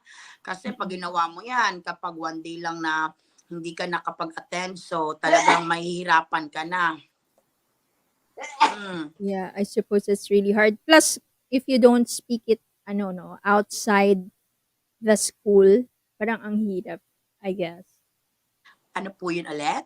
Yeah, if you don't practice it, diba, you go to school, but then afterwards, tendency if you don't speak to someone who is Yeah. also learning the same language, or if you don't watch maybe a Japanese film or anything like that, parang mahirap makakatch up, or it's just me maybe. Actually, yes. Totoo yung sinabi mo. Kasi that is why we are just only teaching the basic N5 because because it has 5 levels eh. Yung Japanese language kasi may 5 levels yon. So it is called N5, N4, N3, N2, and N1. So N5 is the basic, and then N4 is parang the high school level of learning. N3 up to N1 malalearn. Kasi, tama yung sinabi mo, mahirap talaga if you don't practice what you are learning. So, kapag yung mga student namin, they are applying for a student visa, so mas easy talaga para sa kanila that they will learn as well as they can pass the exam when they take and study doon sa Japan. So that is why siguro nasa mga 80% of our applicants, they really choose the student visa pathway. Oh, alright. Oh, kasi the other ways, you really have to really know na the language. And kumbaga, the Yeah. super easy level to enter in is a student Yes. visa Because if process. they will choose yung working visa, meron kasing requirement talaga yung mga employers from the recruitment agency na nakapartner kami, they really need to pass the exam. So, hindi po pwede yung 3 months lang. So, mas longer yung pag-aaral nila and they really need to pass the exam before they can proceed with the application. Pero may nagpi-fail ba dun sa student visa? Ano? Student visa, fail for the certificate of eligibility. Yeah. Yes, kasi we are not an immigration. Mm-mm. We are not an immigration, so hindi rin talaga namin controlled yung, hindi namin kontrolado yung decision ng immigration. So it's up to them if they will approve or deny the application. So meron talagang na-deny po, Miss Jenny. Mm. All right. So I sense that there are a lot of people really who want to work or study in Japan. Yes. Since you've been there and your parents are there, I want to ask, what are the opportunities as of this time for our fellow kababayans, our netizens? Probably yung iba, they have no idea, but for some, because maybe ever since they really want to go there, they want to live there, so they have that goal. But for some who don't really have that um thought kung ano bang opportunity meron doon. Maybe you can share with everyone. Yeah. Actually, Kagaya Kashimirai International Language and Support Center, we are not just only giving or teaching the basic N5, but after that, we really assist our students to apply for different kinds of visa. So as I have discussed earlier, so yung pinaka marami talagang applicants is yung student visa pathway. It is because that is the easiest and yung parang easiest pathway and yung konti lang yung pag-aantay mo kasi they have a batches like for now October batch, January batch, April batch, and the July batch. So if you are, for example, you are going to apply for an October batch, so month of August kasi lalabas na yung results. So if you are approved, then automatically you can go to Japan to study. Although yung student visa kasi, easy yes, but of course, medyo mahal talaga siya. Kasi nga, you are there to study to Japan. Although that is your pathway for you to have a working visa soon, but still you need to pay for the tuition. But after when you go there, you are allowed naman din to have your part-time job. So that is why study, work, and live in Japan.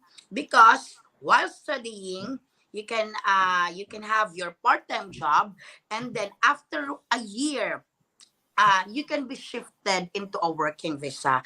Marami pong opportunities after you graduate, especially when you pass the exam. So like caregivers or for professionals like architect, English teachers, and engineers. So there are a lot of opportunities for for working visa. All right. That's really good news, ano, Miss Crystal. I remember was it last year? Well, before the pandemic, I was teaching a Japanese woman naman ng English. And one thing that she mentioned to me that stuck in my head is that I don't know if that's still the practice as of this time. Like for women, there are only a few opportunities for them. I'm talking about the Japanese women. Mm. Since you've been there in Japan and you have the school, I want to know your thoughts, if it's still the same or has things changed over the years, like after the pandemic. Because that point of view is from a Japanese professional I've spoken to. Mm. She was my student for a time, so Mm. maybe iba na ngayon. So I want to hear from you before we end this interview. Actually, yes. Parang change na kasi as I experience and nakita ko yung situation doon, I have seen a lot of Japanese women who all already employed. So, sa mga restaurants, sa mga hotels, even sa immigration, sa airport. So, madami naman talaga. So, siguro nag-change na po talaga that Japanese women's now can work naman po. Ayun, that's good news ano. Yung merong after some time meron ng equal equal opportunities for both genders and that's really great. Um yeah, so with that, Miss Crystal, thank you for sharing those thoughts. I'm sure marami sa mga netizens natin ng interested after hearing those opportunities. I want to give the floor to you to invite them if they want to learn Japanese or if they want to see how can they apply for student visa and things like that. I can sense that you are fully informed and you have all the information, so the floor is yours. Hi everyone, good evening, konnichiwa again to all who are watching right now. Thank you for always supporting Kagayakashi Mirai, to all our students and our upcoming applicants, students. So, and for those who really wanted to have their future again in Japan, so I am inviting you to go and run through with our Facebook page. It's Kagayakashi Mirai International Language and Support Services. And our second page is Kagayakashi Mirai Japanese Language School. And we also have sa ngayon kasi we just have Davao, Digos, and Panabo. It's all in Davao City, Davao del Sur, and Davao del Norte. But we still have a lot of applicants from all other places because we are doing the online class. For those who could not attend for our face-to-face class, so marami po kaming applicants and students that are in online. And actually, marami rin po kami mga student visa holders na po na nasa Japan, na from Luzon, from Visayas. So, hindi po siya limited, although andito po yung main branch namin sa Davao. But if you are really interested and you want to give your trust to us, that we can assist you all the way, I'm inviting you to go and run through with our pages so that my marketing staff can accommodate all your inquiries, all informations that you need. We are 24/7 in service with you, with all of you. So, yun po. And also, even I myself, I can assist you because since the business has started, I am really yung naka-in touch talaga ako, naka-on hand talaga ako sa business. So, if you really wanted for me na ako yung mag-assist, you can chat me directly so I can assist you with all the inquiries. And do not worry because as being awarded as the competitive Japanese language school, it's because mababa lang po yung processing namin and our tuition fees, but the quality of our service up to Japan, from Philippines to Japan, and also until you will reach your working visa when you reach to Japan. That's it, and thank you so much for watching, and thank you so much sa lahat ng mga sumusuporta po sa amin.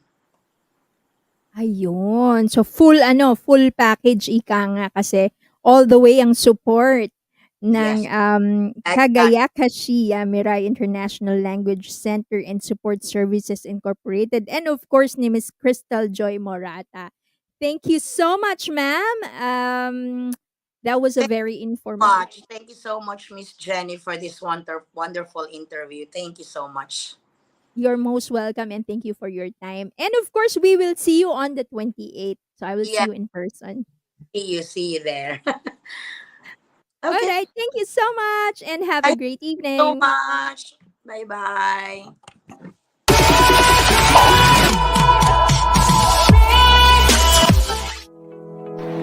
Ladies and gentlemen, growing the business from fragrances to flavors with Takoyaki by Joel Cruz Food and beverage business. Thank you for inviting me again to be part of this awards event. I am glad that more face-to-face events are happening now, and this is good for the recovery of our economy from the pandemic.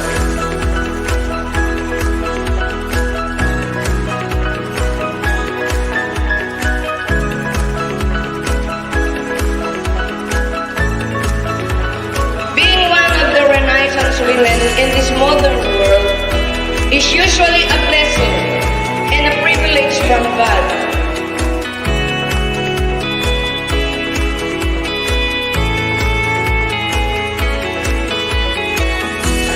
It's time to entertain you, and we're lucky to have a very beautiful woman who happens to be my co-host as well.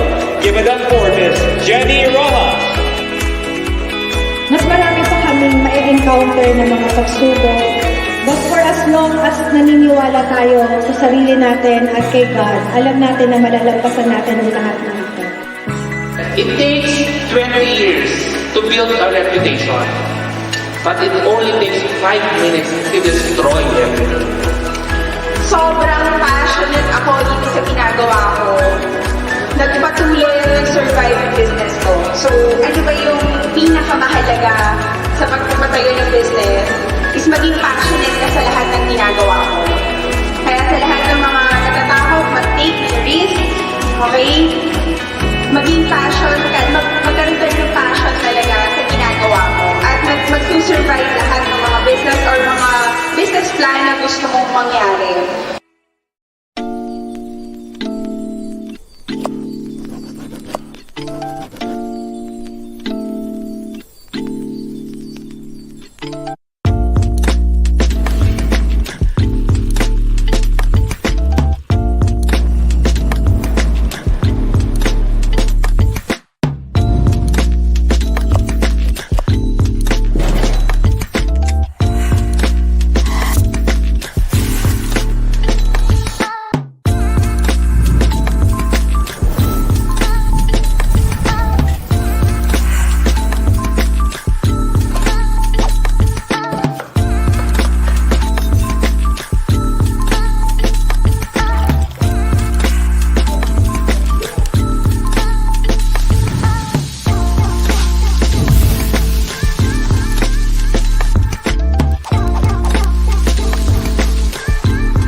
All right. So, we're full packed tonight. Our next or the next people that we are going to interview tonight are Mr. Ernesto June Villacampa, President and CEO, Ms. Jonalyn Rebino, COO, Mr. Ephraim Pam Cruzado, who's the Senior VP, and Mr. Ferdinand Hebron, who's the VP for Marketing of Juniper 3 Procurement Corporation. They've been awarded as Most Outstanding Medical Equipment Supplies and Pharmaceutical Products. All right, but before we interview them, let's watch this video.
right. So as promised, we have with us tonight Mr. Ernesto June Villacampa, Ms. Jonalyn Rebino, Mr. Efraim Pam Cruzado, and Mr. Ferdinand Hebron from Juniper 3 Procurement Corporation, and they've been awarded as Most Outstanding Medical Equipment, Supplies, and Pharmaceutical Products.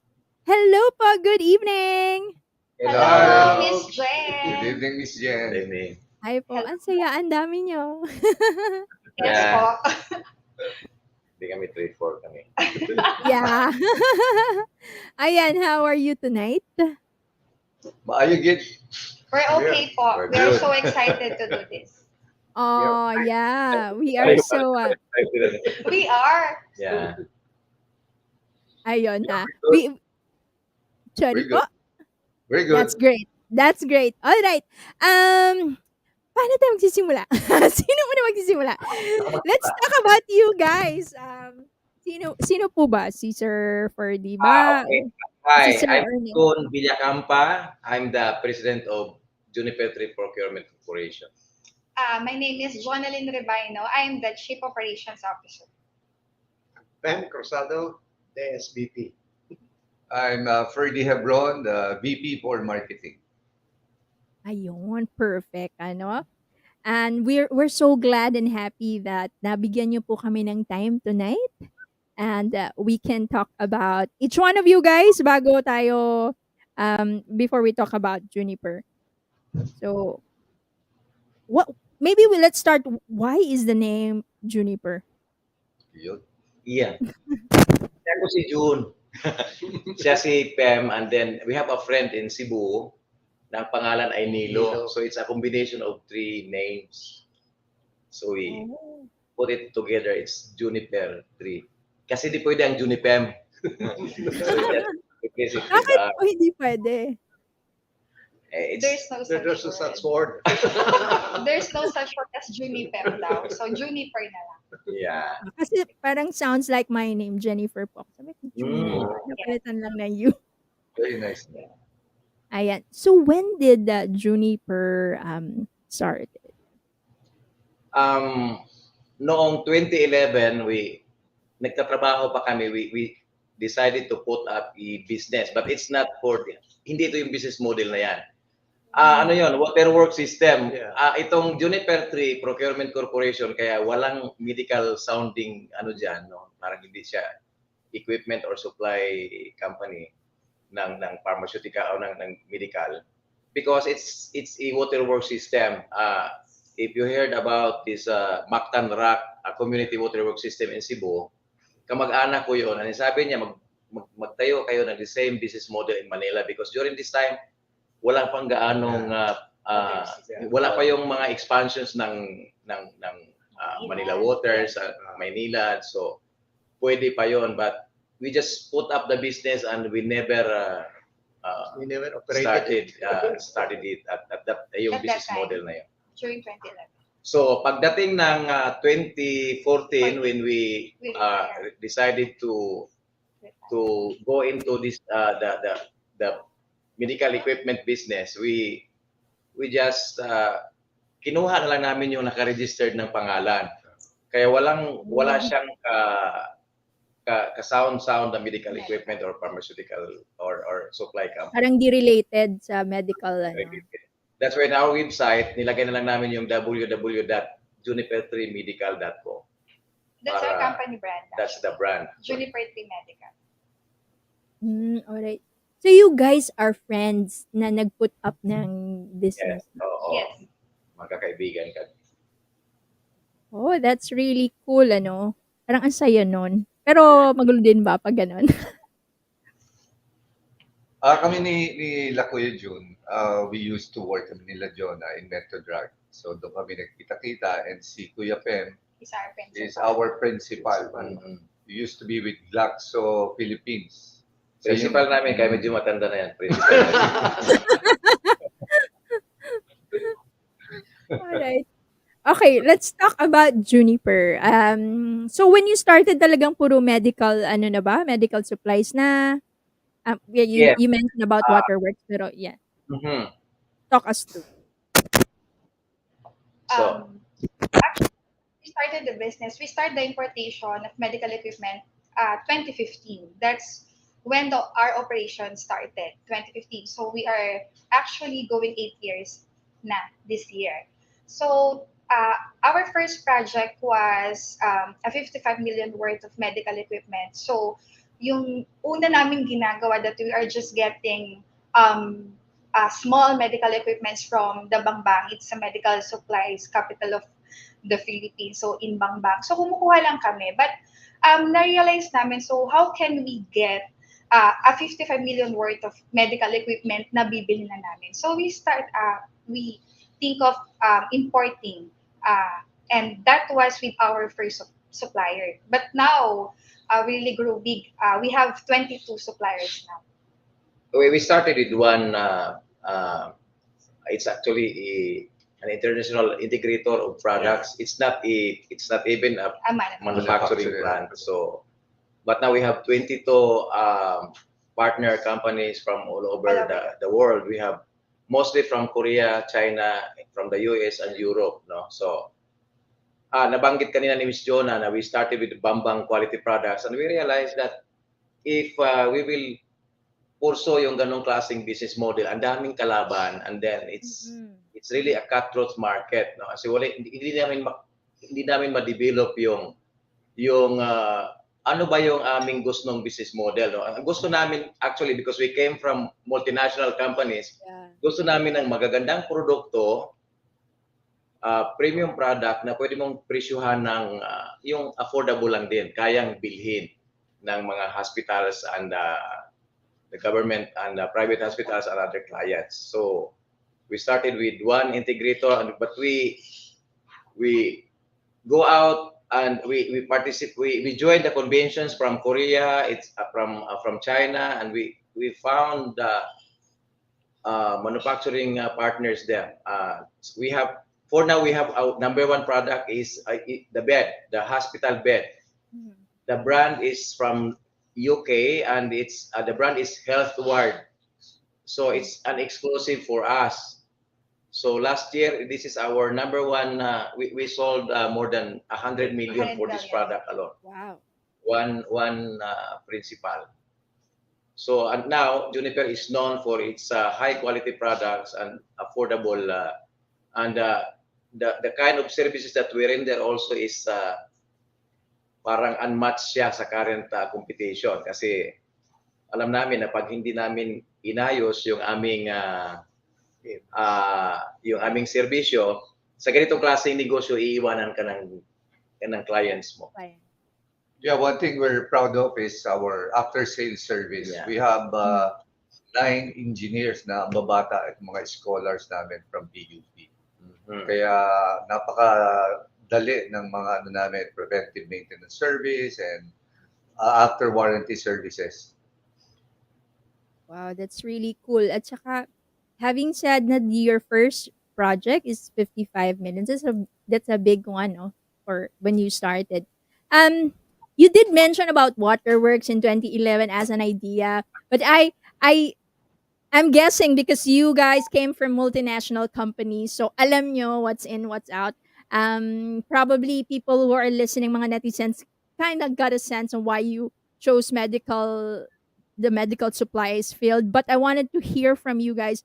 What made you choose this particular path or particular specialty? Kasi na-hear ko kay Sir kanina sabi niya, Waterworks, and then this, and then eto na, medical supplies. So what made you decide that this is the business that we are going to specialize? Actually, we came from the pharma business. So, in commonality, lahat kami galing pharma industry. So we know the doctors, we're going to hospitals. So it's just when we started, we were in drugs and medicine. Yes. So it's just a movement within the industry. So you're dealing with the same people in the industry. So we saw that it was an advantage for us. That's what we know best. That's our expertise actually. Ayun pala. You guys came from the same field, kumbaga. Yep. Which is really cool. you're getting a lot of projects with like million amount. So I wonder ano pa ba kailangan ng Ginny for the procurement. How did you succeed in this field? Well, parang I can answer na in a sense kasi you've been there in the industry long enough, 'di ba? But I would say I want to ask this question for those na nanonood, yung ating mga netizens na wanting to put up their business and wanting to know paano ba mag-succeed, and especially you guys kasi galing na kayo diyan sa field na 'yan, eh. Pero others actually who are starting yung mga na-interview natin, they really, they don't know. So they pick out ito until they finally found ito na, this is the one we wanna focus on. Yeah, to be honest, no, we started really not that big. Yes. And we started with a humble beginning, like galing nga kami sa multinational. So when we joined together, we actually tap yung mga contacts namin from our previous work. So it's more of who we know. And then yung mga regions that we don't have any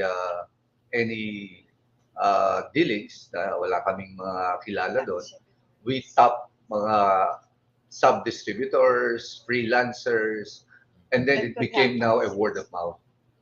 And then after that, nagkaroon kami ng mga exclusivity sa mga ibang products.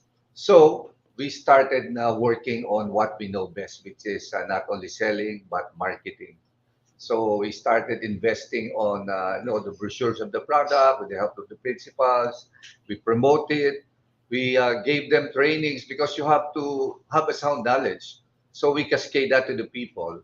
And then these people, they actually don't have, some of them don't have any pharmaceutical or selling background. So we have to train them. It's a never-ending learning process. And then after that, we are now participating in major conventions like the Philippine Hospital Associations, and then we do pocket launches of our food products, the Philippine College of Radiology. And at the same time, mga key decision makers in the hospitals ni-sponsor namin here and abroad. Take note. Yeah. Anyway, so that's what we do. And yung mga ano namin, since talagang we need to also do some promotions on yung mga key products namin, we do some bundling, discounts, and installment plan because like in the private hospitals, hindi naman sila kagaya ng mga government that they have immediately budget for big projects. Binibigyan namin sila ng, let's say, up to 20% down payment, and the balance will be paid in, pinaka list is 12 months and up to 24 months to pay. So that's how we go about yung business na palaki namin. And now, yung kaya kay Mayor Arcilia, yung Santa Rosa Community Hospital, nandito lang po kami. Kayo po ba yun? Oh, okay. Oo, kasi alam Baka na, nanonood si Mayor, bibisitahin na namin siya bukas. Bibisitahin namin siya. So, Yes. malapit po kami diyan. Kami po ay nasa Muntinlupa po lamang. Ako po ay taga-Binyan niyan. Sa labas hindi kami nasa. So, ngayon, we're now in our, we're working on a billion sales target. So, kaya, pray for us because we badly need that. And nagbe-blend naman yung leadership team because of our balanced na mga experiences.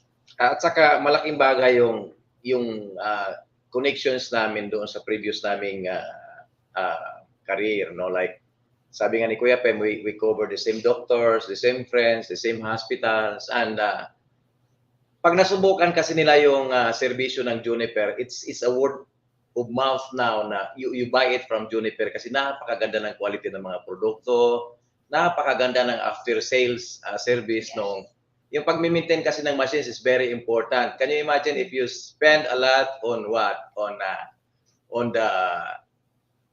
Halimbawa, bumili ka ng X-ray or CT scan, it's 10 million, 20 million, and then pag nag-back down yan, it's lost income doon sa nag-invest na hospital. Exactly. Other provider, hindi ka agad yan inaayos. Kami, in the next 8 hours, ando na kami.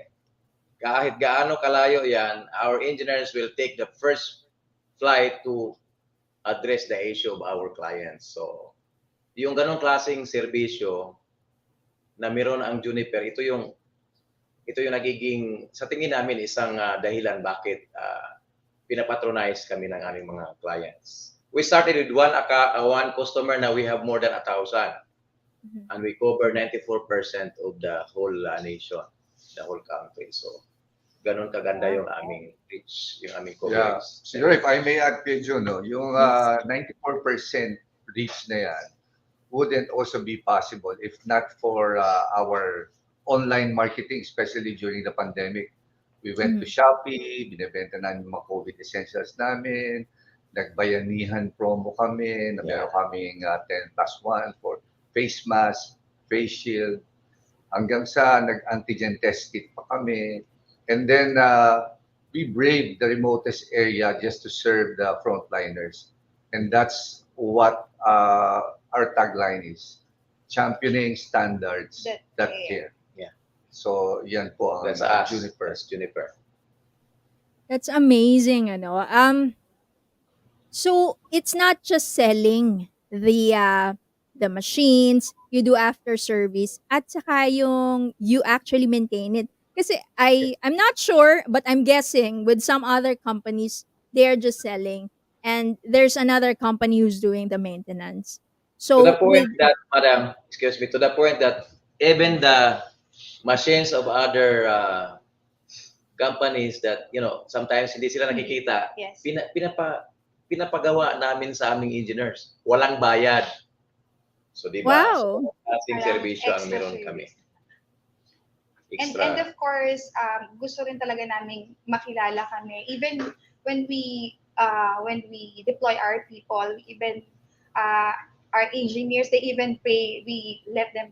Oh, you pay for the machines kasi we have that moral obligation. Hindi lang basta kayo gagawa. So that's the kind of service that we really do to our clients. Yeah. And sometimes nagugulat din kami kasi talagang yung initiative din ng mga tao namin. Sometimes they even pay for the patient.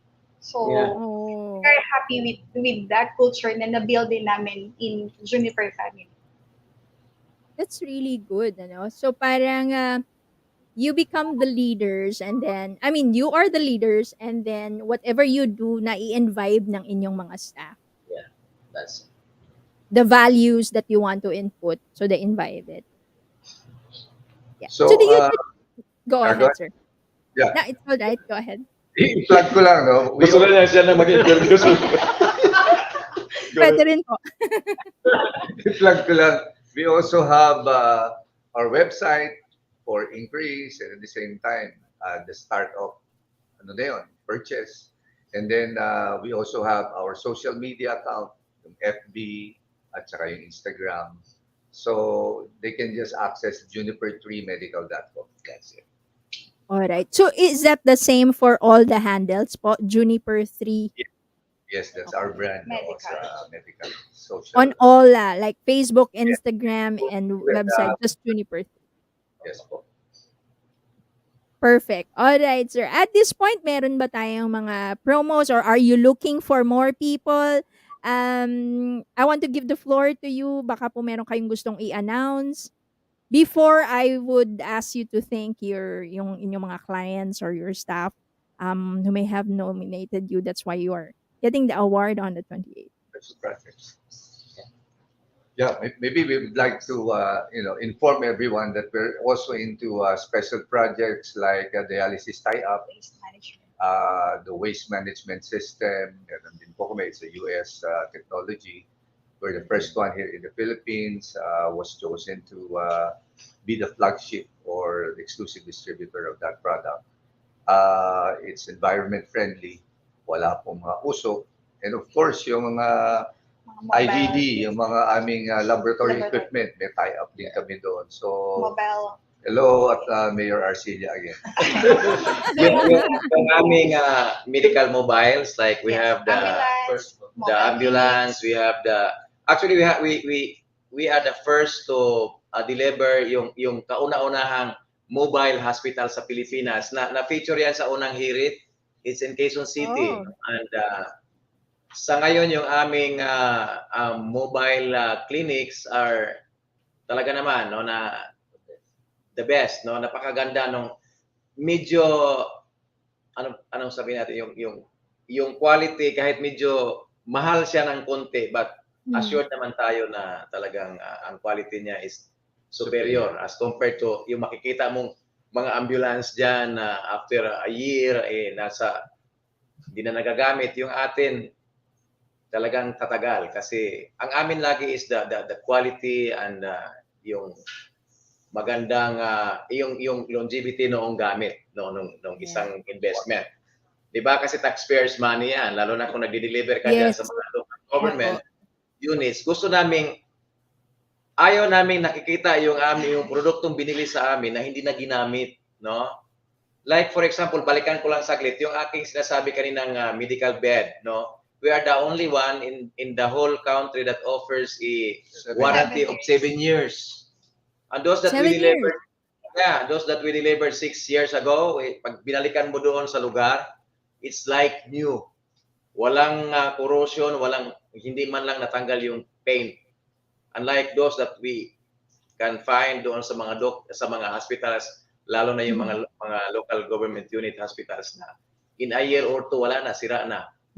So yung amin from 7 to 10 years na ginagamit nila, it's still there. Halos bago pa din. Ganong klaseng quality ang meron kami doon sa aming health ward na hospital bed.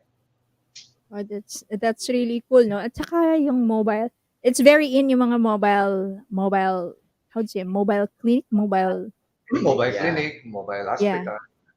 So, parang lahat, all in na meron kayo, no?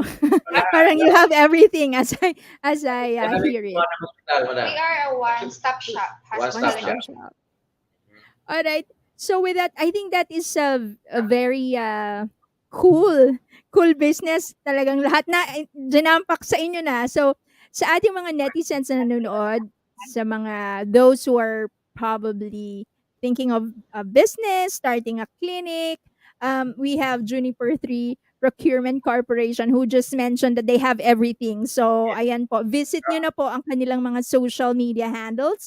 And if you want to inquire, ayan, they will answer you quickly. Tama po ba? Tama. Yeah. Tama. And with that, we would like to thank you for your time. Ayan, napakasaya ng ating usapan. Thank you. Salamat. Take a sip. Cheers. Ayan. And we will see you on the 28th. See you, Miss Glenny. Sharpening standards with care. Oh, yeah, that's it. So thank you so much to Mr. Ernesto June Villacampa, Miss Jonalyn Rebino, Mr. Ephraim Pam Cruzado, and Mr. Ferdinand Hebron from Juniper 3 Procurement Corporation, and they've been awarded as Most Outstanding Medical Equipment, Supplies, and Pharmaceutical Products. See you! Thank you so much. Have a great evening. Thank you.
Amazing. That was the White House of the Lord of Sense. Yeah, Joel Cruz. Unfortunately, he can't be with us tonight, but he will be with us on the awards night. They've been awarded as most outstanding innovative boutique hotel in Baguio. Ayan. So summertime na, with most people wanting to go to the beach, meron din naman na people who would want to go to Baguio. Ayan, para malamigan daw, sabi nila. All right. So that was it. That was the White House of the Lord of Sense. Next, ayan, we have the next person that we're gonna interview tonight is no other than Miss Jennifer P. Baltazar, who is the owner and president of Agetyang Travel and Tours, and they've been awarded as most outstanding affordable travel and tour agency. Before we speak to Miss Jennifer, let's watch this video. This is the Cordilleras, Baguio City, Tabuk City, Benguet,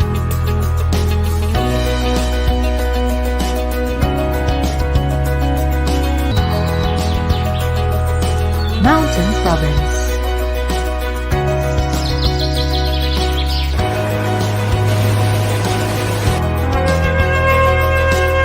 Kalinga,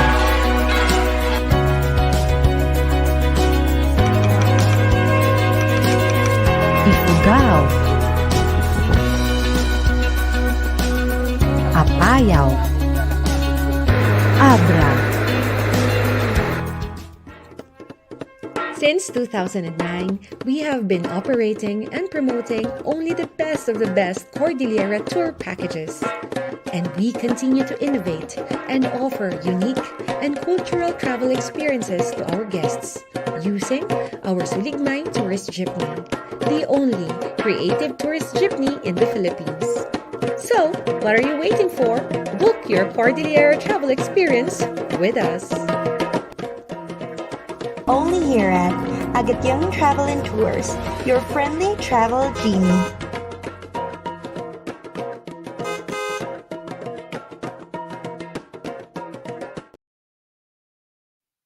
Ayan, that's amazing. I want to go there. All right, as promised, we have Miss Jennifer P. Baltasar, who's the owner and president of Agetyang Travel and Tours. And congratulations, ma'am, because you've been awarded as most outstanding affordable travel and tour agency. Hi, Thank you Miss very much. Jennifer. Thank you very much for this award, and we are very much honored to be awarded this prestigious award. Thank you, Miss Jen Katukayo. Yes, oo nga, katukayo. Ayan. How are you po? I am doing great. It's getting warmer in Baguio, so I can just imagine dyan sa NCR. Oh, Ayan. super hot. Yeah. Yeah, super hot. All right. I see all those packages. So it's kind of different, ano. May cultural feel. Parang as I was watching it, it's a good idea na ano, I can probably bring kids ganyan to experience those side. Kasi most likely ngayon yung mga nagta-travel, they travel outside the Philippines or yung mga places lang like where there's the beach and all that. But this is a quite different kind of tour. So with that, Miss Jen, siguro okay. Before we talk about that, anda ko na agad tinanong ano. Maybe you can give a little introduction about yourself. Yeah, I am Jen. I've been doing the business or operating the business since 2011. So we've been in the industry for more than a decade now. So our name is Agetyang Travel and Tours. A little history. Agetyang is actually the native name of my late father because I'm very, very much attached to my roots. One of my advocacies is really on cultural preservation and cultural awareness because not a lot of people um, know about the Cordillera or the Igorot culture here in Cordillera. That's why I am here, not just as an Igorota or a Cordilleran, but also an advocate. And it starts with our tours because during our tours, we really want to give an immersive cultural tour of the places in the Cordillera, and people or the tourists would understand better the indigenous peoples of the Cordilleras, and of course, our customs and our traditions, and of course, respect it as well. Because if there's understanding and appreciation, there's also respect.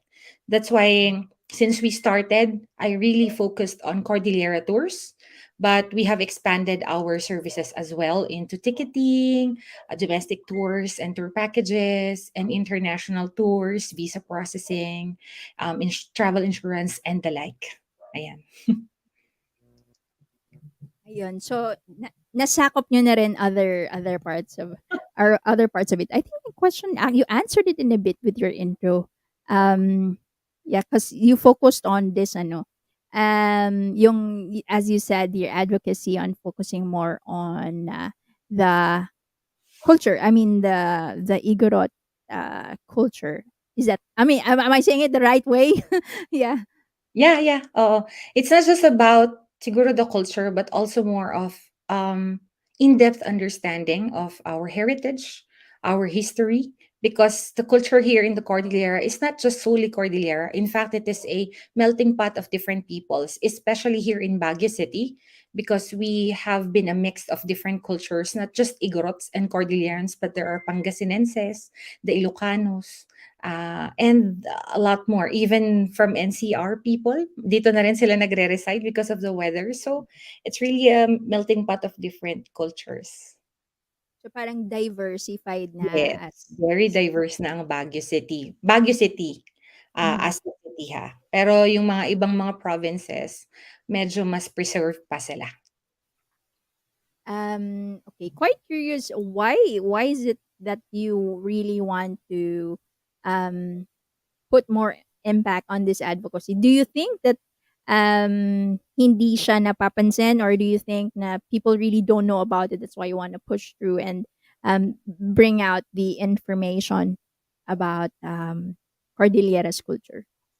Yeah, actually, it goes very deep, deep down to our history, because during the Spanish period, we have been literally labeled as barbarians, diba? I don't know if you are aware of that. And then on the recent years, there were also misinformation sa mga books ng ating mga elementaries, sa mga books sa public schools. And we thought that because of the internet, the presence of World Wide Web, people are now more informed, but there are still people who are not really aware of our customs and traditions, and sometimes they tend to disrespect it. And we're very, very culturally imbibed people. We are very, very close knit as well. And grabe yung traditions din namin. We really protect it. Kaya up to now, I still educate some. Yung iba, meron pa rin talaga hindi nakakaalam. Kaya yun pa rin yung pinapakita ko. It's not just our culture, the beauty also of the place. If you come here, Miss Jen, my God, you will be mesmerized. I've been Oh, wanting yeah. to go to Sagada and everywhere. Miss Jen, Pulag, ayan. Manawe, Alam di mo ba? na. First Oo. to see, yes. Is it hard if I'm going to bring like, well, hindi naman sila super small kids. I have like, my youngest is 9. So parang ganyan. Yeah, my So youngest it's is three okay. and a half years old. They can Yes. hike or something. Yeah. Actually, Baguio is very ano naman na, it's a developed city. So there's a lot of things to do here. But if you want to go to in the provinces like Sagada, Banawe, 'di ba? Yes, there are, and they will be able to appreciate naman, if they, especially if they know the culture, they understand the relevance of the rice terraces, like that. It's a different, it's a different thing pag sa ganun. When we go to Baguio, we just go to Strawberry Yun, Field and all that. So, puro ganon. But with that kind of feel, yung parang countryside, suburb side, na hindi pa nila na-experience. So, it will be really interesting to, para sa akin parang if I bring them there, tas my experience, they see what's happening and all that. It's quite a learning experience, I Yes. think. In fact, yung strawberry is not in Baguio. So people think that Yeah, it's yeah, in yeah. Baguio. So it's in La Trinidad. So So, from nearby true. municipality. Yes, that's why ang maganda kasi sa tours namin, Miss Jen, is that it's very immersive and trivial, marami din tayong mga information kasi it is a guided tour. So hindi ka lang yung parang sightseeing lang. You would appreciate and then you'll have an in-depth knowledge of the place talaga. History, culture, heritage, and syempre, yung mga best sites and best local restaurants, ganyan. Na kami lang din yung mas nakakaalam. Yan. Ayan, parang gusto ko nang pumunta bukas na. Ah, 'di ba, Miss Jen? Yeah. Ay, pero kasi if you travel, parang you need 2 days, 'no? Kapag ganyan. So, parang hindi puwedeng quick tour na 1 day o Kung whole day. Baguio lang, pwede yung day No, no, tour. not Pero Baguio. I mean, going to Cordillera and all that stuff. Hindi, ayan, ano? yung pagka pupunta ka kasi ng Sagada, that's 5 hours away from Baguio. So, medyo Oo, malayo siya. plus, ang layo nga. Yes. Kaya para ano, you choose na lang a date na medyo mahaba-haba yung time mo para ma-enjoy mo naman din. Yes.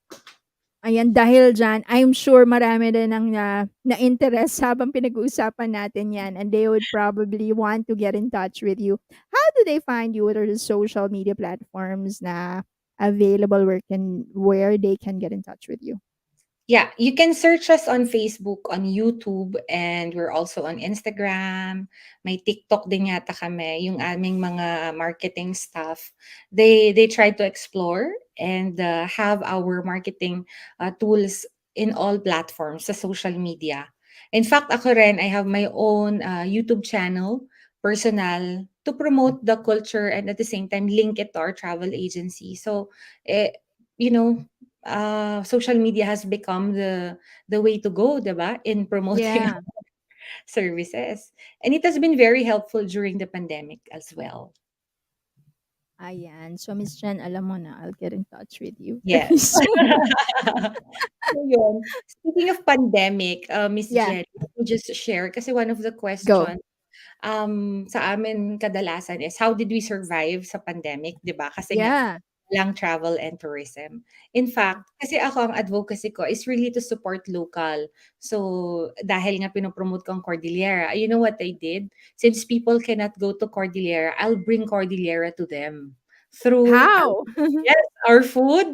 Yan, yung mga textile namin, yung mga woven products, ganyan, yung mga food namin like ube jam, even strawberry, as the Yeah. oranges of Sagada, the persimmon. So lahat yan nung pandemic, pinapadala ko yan all over the Philippines and even abroad sa Germany, Singapore kasi yung mga woven ano, 'di ba? Uso ang mask. Yeah, oo. I bet ang ganda ng mga ano, mask niyo. Yes. So yun, that's how we lived and then nagvo-virtual tour din ako noon. So yun yung naging option namin pag walang tour. So nagvo-virtual. So at least Yeah. naiengganyo yung tao. Pagka ready na sila, nag-open na yung border, meron na silang aasahan to visit, 'di ba? Kasi nga na virtual tour mo na, nabigyan mo na siya ng sneak peek of the places in Cordillera. Yan. True, so true. Ayan, naalala ko yung pandemic. Ang dami ko nakita mga virtual tours sa YouTube. Like, yung Yeah. mga gusto pa magpunta, makita mga Northern Lights and et cetera, et cetera. Ang dami nila sa YouTube. So, that's a good thing, no? Na at least, hindi sila nalulungkot. Kasi, they will feel like they're there. Well, okay, iba pa rin yung you're physically there, but at least you have a glimpse of it. Mm. Meron kang preview of the place, 'di ba? At saka sometimes din kasi na 'pag may nagsasalita or guided din yung tour virtually or ano, mas naiintindihan mo, ganito pala yun, ganito pala yung history nun. Kaya yun yung mga tours namin kung napansin mo kanina sa Baguio alone, I have 3 kinds of tour. I have historical tour which talks about the different sites in Baguio which were developed during the American period. 'Di ba? Mhm. Tas yung isa is more of cultural tour kasi immersive yan, immersive siya. Yeah. Meron cultural show yung tour, tapos they will appreciate the different process of weaving, tapos they get to taste our local wines, yung ganyan. Explain din namin how to use and wear the bahag and the tapis properly. Very immersive talaga siya. And then the last one naman is creative tour, 'di ba? Kasi creative city kami. So meron Yeah. kasama siya na drawing workshop. Yan. Oh, that's really cool. Ayan na, mga netizens, ano pa inaantay niyo? Go ahead and get in touch with Miss Jenna yan. Katukayo ko yan. Alright. Yeah, and I'll get in touch with you. I I'm will really be interested. waiting for your call. Yeah, I'll find you. Alright. But with that being said, I'm sure you'd like to thank some of your friends, colleague, or yung mga supporters niyo. That's why you have the award, and that's why we will be seeing you on the 28th. Yun, I just want to thank yan syempre yung mga clients namin who's been there. It's more than a decade pero babalik-balik pa rin sila sa amin. And sa amin nga, Miss Jen, is yung 5 core values po namin ng aming agency is we have integrity, trust, loyalty, quality, and syempre, service excellence, di ba? So, ito yung minamanifest natin, not just towards our clients, but also within our company. So, shout out daw sa aking mga staff, si Manuel. Nagpapa-shout out sila, si Aiza, si Marialine, yes, si Racy, and syempre si Nia, yung bago nating staff. And yung mga OJT ko, napakababait, saka napaka-laking bagay nila, yung mga OJTs natin. So, yun, because of them, we were able to get this award, and maraming salamat din sa inyo sa Philippine social media. Did I get your question? Tama ba yung pagkaintindi Yeah, ko? correct. No, the floor is yours just to thank the people that has been there for you through time. Ayan. And that's why, you've been awarded kasi may nag-nominate sa inyo to being Oh, here. yeah. Thank you so much Yeah. po kung sino man po yung nag-nominate sa amin. It is an honor, and we're very touched kasi nakita niyo po yung value kung paano namin po kayo serbisyohan. At maraming salamat po sa loyalty ng ating mga customers. Kung sino man po kayo, maraming salamat po, and it's very much appreciated from the bottom of our hearts. Ayan. And dahil dyan, thank you then, Miss Jen, for your time, for sharing your time with us, ayan, and sharing about your culture at ang inyong advocacy. Thank you so much. And we will see you on the 28th. Yes, definitely. Maraming salamat po sa Philippine Social Media Awards, and to you, Miss Jen, and of course, the Netizens TV. And lastly po, thank you sa aking asawa at mga anak. You have been my inspiration. Thank you very much. Ayan. Thank you so much, Miss Jennifer P. Baltasar, owner and president of Agityang Travel and Tours. They have been awarded as most outstanding affordable travel tour agency. Good night, Miss Jen. Good night. Thank you. Bye. All right. Ayan. So, mga netizens, alam nyo na, later on, we will have the raffle. And I want to remind you how you can get the prizes. Just simply like and share the live stream and send a screenshot with a comment #Netizens TV show trends to our Facebook page. Don't forget, that's #Netizens TV show lang malakas. Okay, so it's either Netizens TV show trends or #Netizens TV show lang malakas. So guys, ano pang inaantay nyo? You can start doing that now, and yeah, we have amazing prizes for you later on. Okay, dahil dyan, hindi pa tayo tapos. The next person that we are going to interview tonight is no other than Miss Chandra Calista F. Florendino of The Angels Kick, and they've been awarded as most outstanding youngest lady shooter and international taekwondo champion. Oh, she's awarded as most outstanding youngest lady shooter and international taekwondo champion. But before we speak to Miss Chandra, let's watch this video.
she's a little miss. Wow, Miss Chandra Calista F. Florentino, the Angels kick.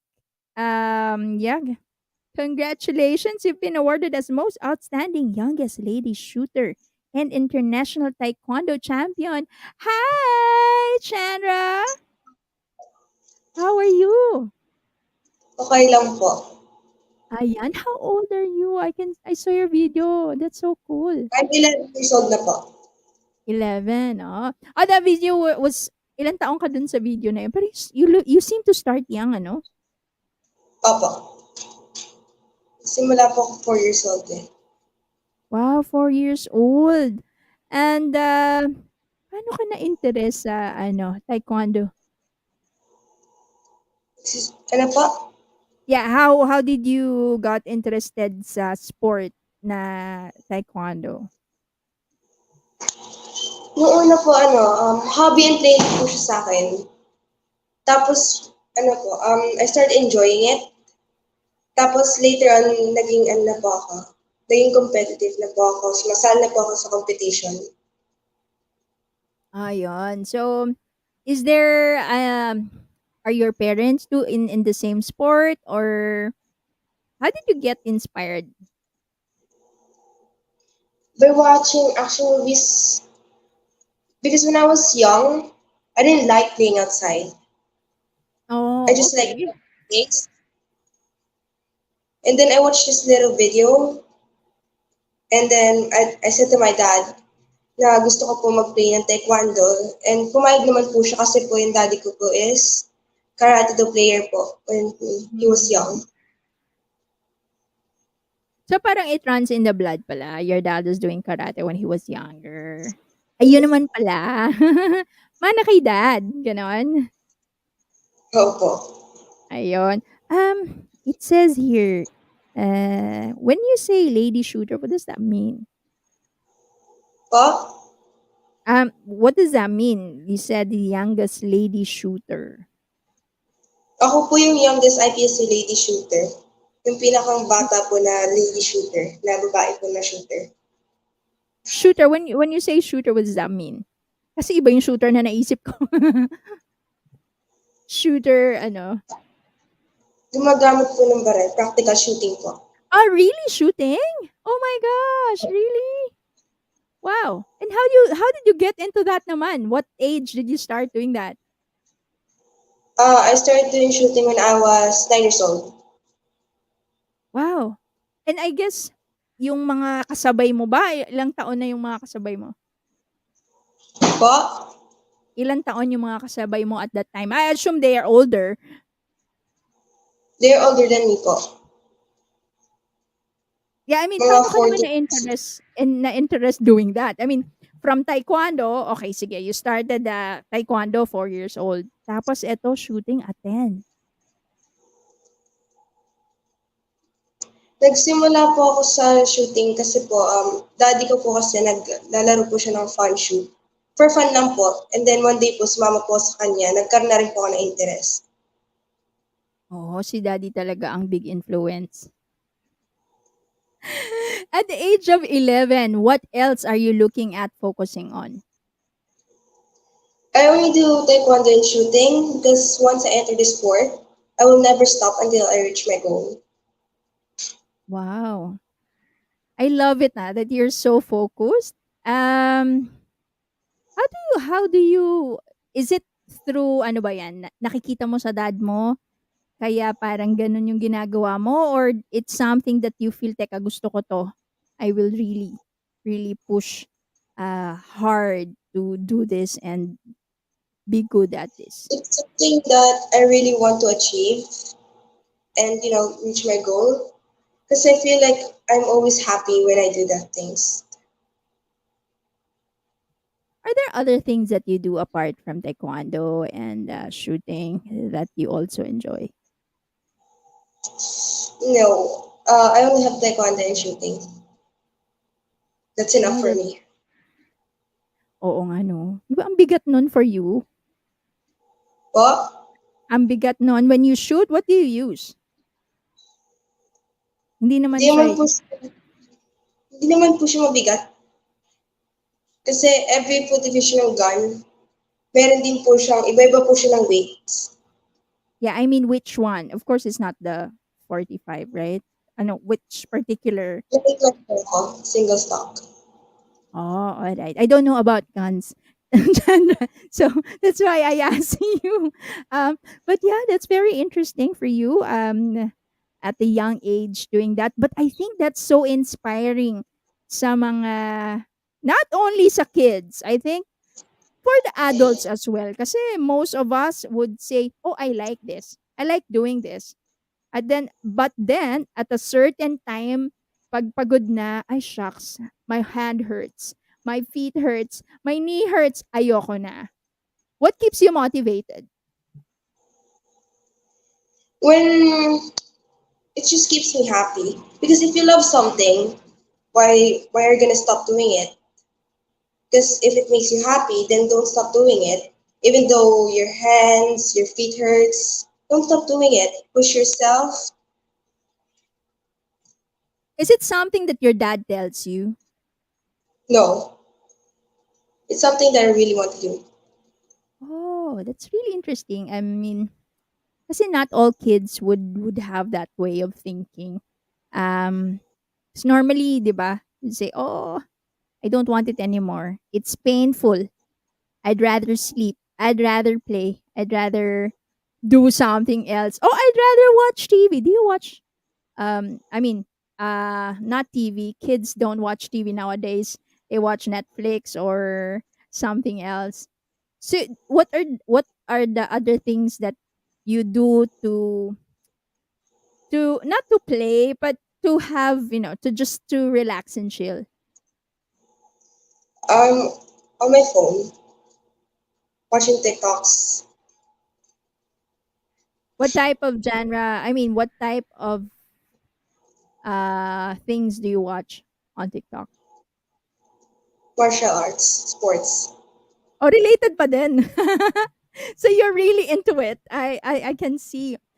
Um at the age of 11, so how do you see yourself like 5 years from now or 10 years from now?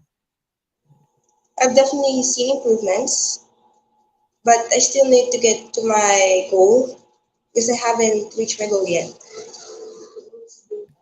And that is To be an Olympic champion for Taekwondo, and in shooting, I want to be a world shoot practical shooter champion. wow. We will all pray for you to achieve that goal actually. And I'm sure with that particular mindset, you will definitely reach your goal. Thank you po. Yeah. Are there any competitions that you are joining very soon? Para naman maybe some of our viewers, some of our netizens would like to watch you or things like that. I have an upcoming regional meet this April 1. And for shooting, I still don't have any upcoming competitions, but I'm still doing my trainings so I can still improve myself more. All right. So how do you do your training? Do you train every day? When I'm free, I only do trainings when I'm free because most of the times I have school. All right. So when you're free, does that mean you do your trainings every weekend? Every like Yeah, I do Saturday, trainings every. Sunday? What's the routine like? I'm sure no actually I won't say yung mga kids yung but maybe the parents who are watching, that's really nice. I want to enroll my kids on a taekwondo class, and they will do this like every Sunday or every Saturday, things like that. Because they want to be most parents would like their kids to achieve something, to have a particular goal or to enjoy a hobby, things like that. So when you say when you're free, is that only during the weekends or twice, like Saturday, Sunday? Para naman Twice. ano sila. Okay, twice. Saturday, Sunday. It's just Yes. 1 hour like that, or you make it longer. Something's good. All right. That's pretty cool, ayan, and interesting. Um Okay. At this point, meron ka bang ipopromote? I know you did mention you're joining a competition in April 1, but do you have anything to promote? Ayan, para naman mapanood ka ng ating mga netizens. You can watch me at my Facebook page. And I would also like to promote my merchandise that you can avail on my Facebook page, Chandra the Angel's Cake. Ayun, let's talk about your merchandise. So, what is it? It's woke up. It's a cap that you can wear when you're doing competitions. Do you have a Because sample initially with you? You can show it's hot. to everyone. Sorry. Do you have Oh, a I sample don't with have you? You can show. I don't Alright. have it with me right now. So it's a cap. Just literally a cap. Yes, with a design on it. Alright. So what particular designs do you have on it? It's like this. I forgot what it looks like, but basically has the angel's cake written on it on the side. Alright. So I'm sure our netizens would love to see your designs. Maybe you can share your social media platforms where they can see it. I use Facebook and YouTube. Yeah, would you like to tell them the name so they can search it? The name of my Facebook page is Chandra the Angel's Cake, and for YouTube is Chandra Calista Florendo. Alright. So that's perfect. And do they just contact you if they want to order? Oh yes, they can PM me or my dad. Alright, that's really cool. Is it something that you think you started on your own? Is it something that your dad helped you start with? Is it something you particularly as a kid wanted to do this? My dad helped me to do it. It's basically Alright. what I want to do, and my parents helped me. Oh, that's really inspiring, reaching your goals. Then you have your own business. That's really cool.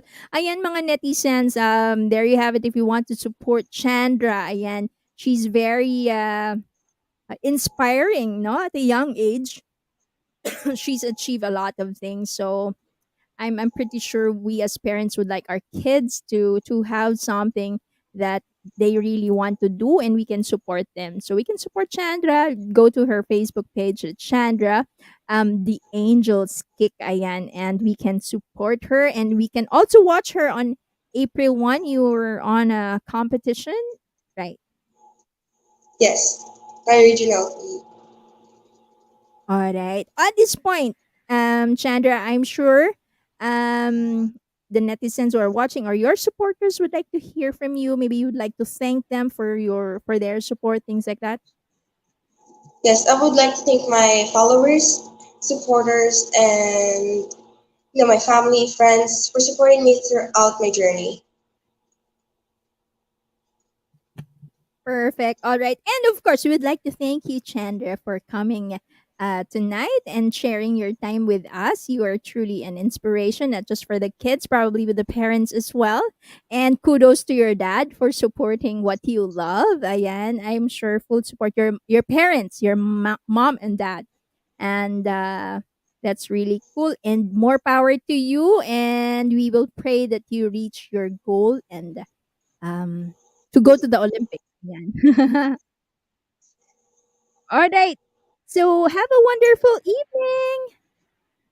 Thank you, you too. Yeah. Thank you, Miss Chandra Calista F. Florentino, the Angels Kick, and they've been awarded as most outstanding youngest lady shooter and international taekwondo champion. Thank Bye, you Chandra. po. Bye. Thank Bye-bye you. po.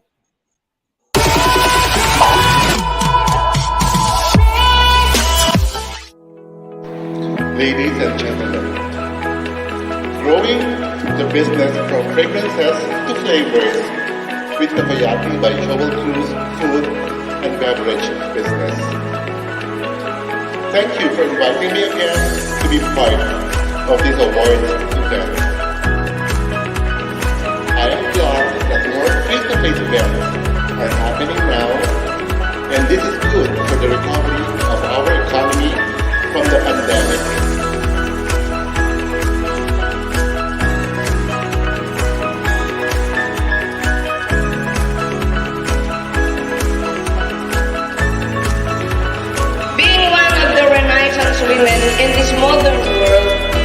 is usually a blessing and a privilege from God.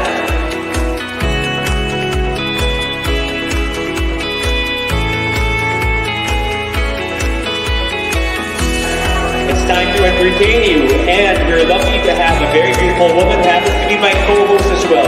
Give it up for Miss Jenny Rojas. Mas marami pa kaming ma-encounter na mga pagsubok. But for as long as naniniwala tayo sa sarili natin at kay God, alam natin na malalagpasan natin ang lahat ng ito. It takes 20 years to build a reputation, but it only takes 5 minutes to destroy everything. Sobrang passionate ako dito sa ginagawa ko. Nagpatuloy ang nag-survive yung business ko. So, ano ba yung pinakamahalaga sa pagpapatayo ng business is maging passionate ka sa lahat ng ginagawa ko. Kaya sa lahat ng mga natatakot, mag-take the risk, okay? Maging passion ka, magkaroon ka ng passion talaga sa ginagawa mo. At mag-survive lahat ng mga business or mga business plan na gusto mong mangyari. All right. Ayan, we're not done yet, no, mga netizens. Don't forget the drill. Like and share the live stream and send a screenshot with a comment Netizens TV show trends to our Facebook page. Ayan. And of course, just to give you a glimpse of what we're gonna give tonight, we have Gcash 500 and 100 from Kagayakashi Mirai. Thank you so much. And from Gorgeous Salon, we have beauty products, Organicex. Did I pronounce it right? Organicex Skin Repair. We have 5 winners. And Keratin Organic Treatment. Oh, that's lovely. And we have MX3 Coffee. We have 2 winners of that. So, ayan. Ano pa pong inaantay nyo? Go ahead and do the drill.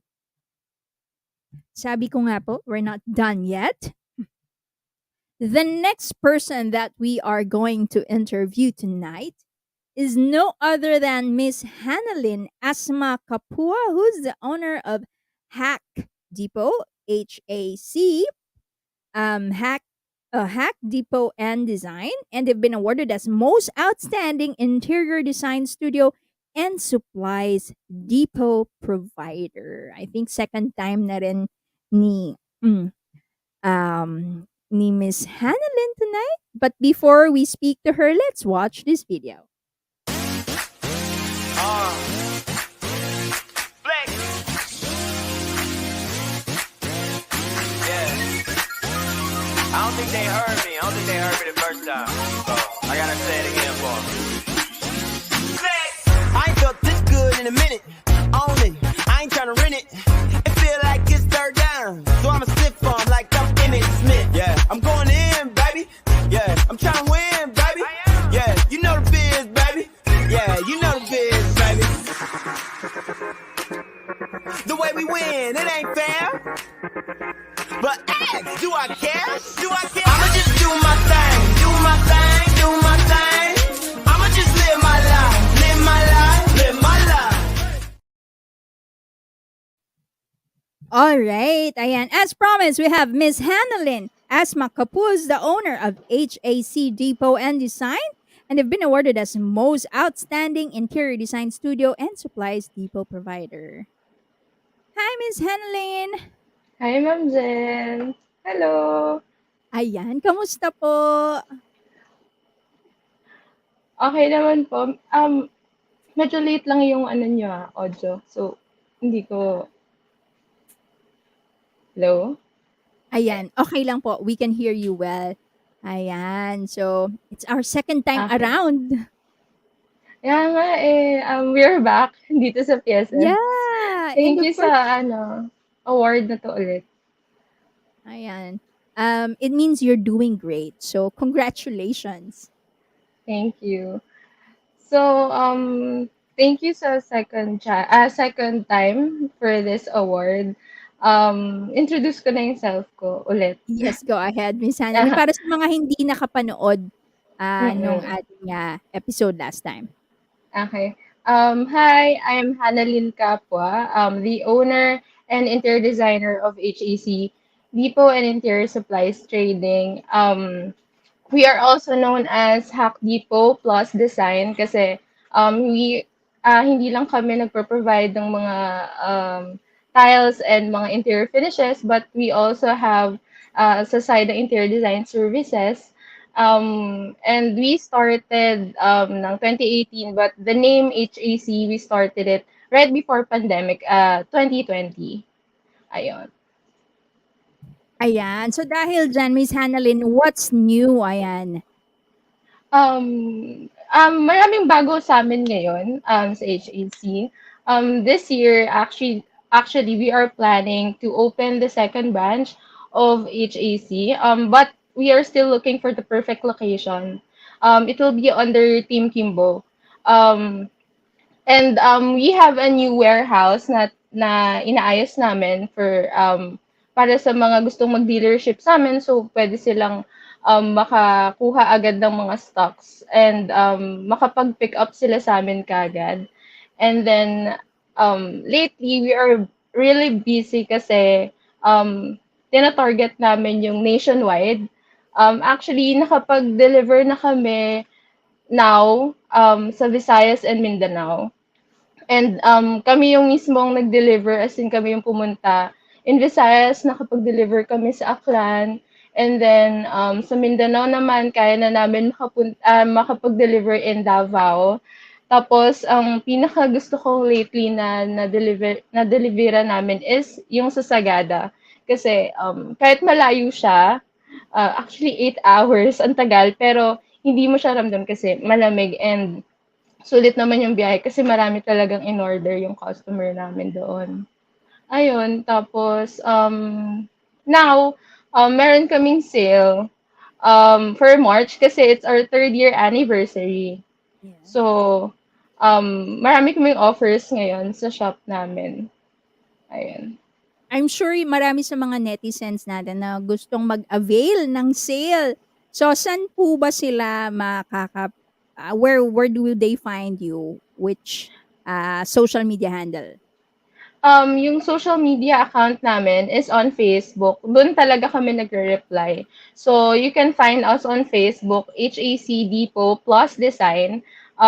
You can message us. And ang magre-reply sa inyo doon is either ako or yung sales associate ko na si Miss Gloria Montuya. And then, pwede rin po kayo mag-visit para makita nyo lahat ng mga designs namin and marami kaming choices dun sa shop namin. Where's your shop, Miss Hannah? Located kami sa Floodway, Cainta Rizal. Along highway lang kami, so pagdating dun sa Floodway, as in makikita lang kami agad sa roadside lang kami. A lot of exciting news, ha? Maraming sales all over the Philippines. Yes, And you did mention yung inyong second branch. So, saan yung actual location ng second branch? No? Yung second branch namin actually, hindi pa siya nag-open. As in, planning pa lang kami to open it. But probably, siguro, baka Pasig or Marikina yung target. Gusto sana namin na malapit lang din siya sa first branch and dun sa warehouse namin na bago. Para mas madali lang makipag-communicate if yung stocks, madali lang din i-process and all. Ayun. Ayan, that's cool. With all these new things happening and a big step dun sa inyong growth, how did social media actually help? Yung social media, laki ng tulong niya. Doon talaga kami lumakas. Syempre, hindi lang naman kami umaasa dun sa walk-ins eh. Kasi if doon lang kami aasa sa walk-ins, minsan wala, pumapasok. Pero karamihan talaga, sa deliveries kami bumabawi. And mas madali na yung communication ngayon eh. Kasi, kunwari, o-order, mag-video call lang sa amin, and then, pag okay na online payment, then minsan i-deliver na agad on the day itself. Tapos, mas madali kaming makapag-spread ng sale namin. And mas madali na malaman ng mga clients namin kung kailan kami nagsisale and anong mga kailangan alamin. And kaso, ang ano lang naman doon is, marami lang competition syempre online nowadays. But I believe na we are one of the most trusted legit legit seller ng mga tiles and interior finishes. Ayun. Yeah, actually, surprisingly, no, ang dami, I think, how do you call it? Ang daming ganap sa construction and all Mm. that. How do Mm. you cope up with, the competition, given that it's so high, it's so in demand nowadays, dahil nga sa lakas din ng demand Mm. dahil ang daming kino-construct eh. Nakakapag-compete kami with the price kasi talagang ano kami, direct kami dun sa warehouse ng um, mga products namin, items namin. Ang tawag dito, hindi na siya dumadaan through another person. Yung iba kasi minsan dadaan pa sa isang agent. Kami direct to the warehouse na. And then nakakapag-compete kami with yung pag-assist namin sa mga clients namin. Since I'm an interior designer, sometimes pag kailangan ng client ng suggestion with the materials and kaya ko siyang ma-explain and nakakapag-suggest kami ng talagang right for their interiors. Pero, hindi lang naman ako yung nagsasuggest. Also, may sales, mga experts din sila regards sa mga gantong bagay. So, they're well-trained and mababait yung mga sales ko and yung mga staff ko.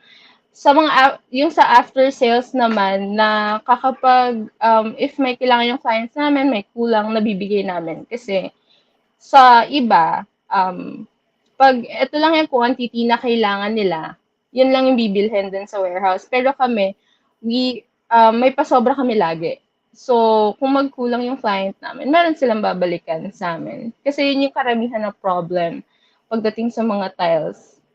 Kasi iba na yung kulay pag sa susunod na bibilhin. Ganon. Yeah, so true. So you don't just supply, you can also recommend kasi nga di interior designer ka din. So you can give Apo. suggestions. Kasi minsan, 'di ba, the client or the person, meron lang siyang gusto, but she or Mm. he doesn't really have a designer Mm. na na with him helping him out. Pero dahil may particular siya siguro nakita at some point Mm. somewhere, then sabi niya, Mm. "Eto na, gusto ko 'tong bilhin." Oo, gano'n na nga. And sinasabi talaga namin yung material kasi yung iba sinasabi lang yung material na ganito maganda, pero sa totoo talaga hindi siya.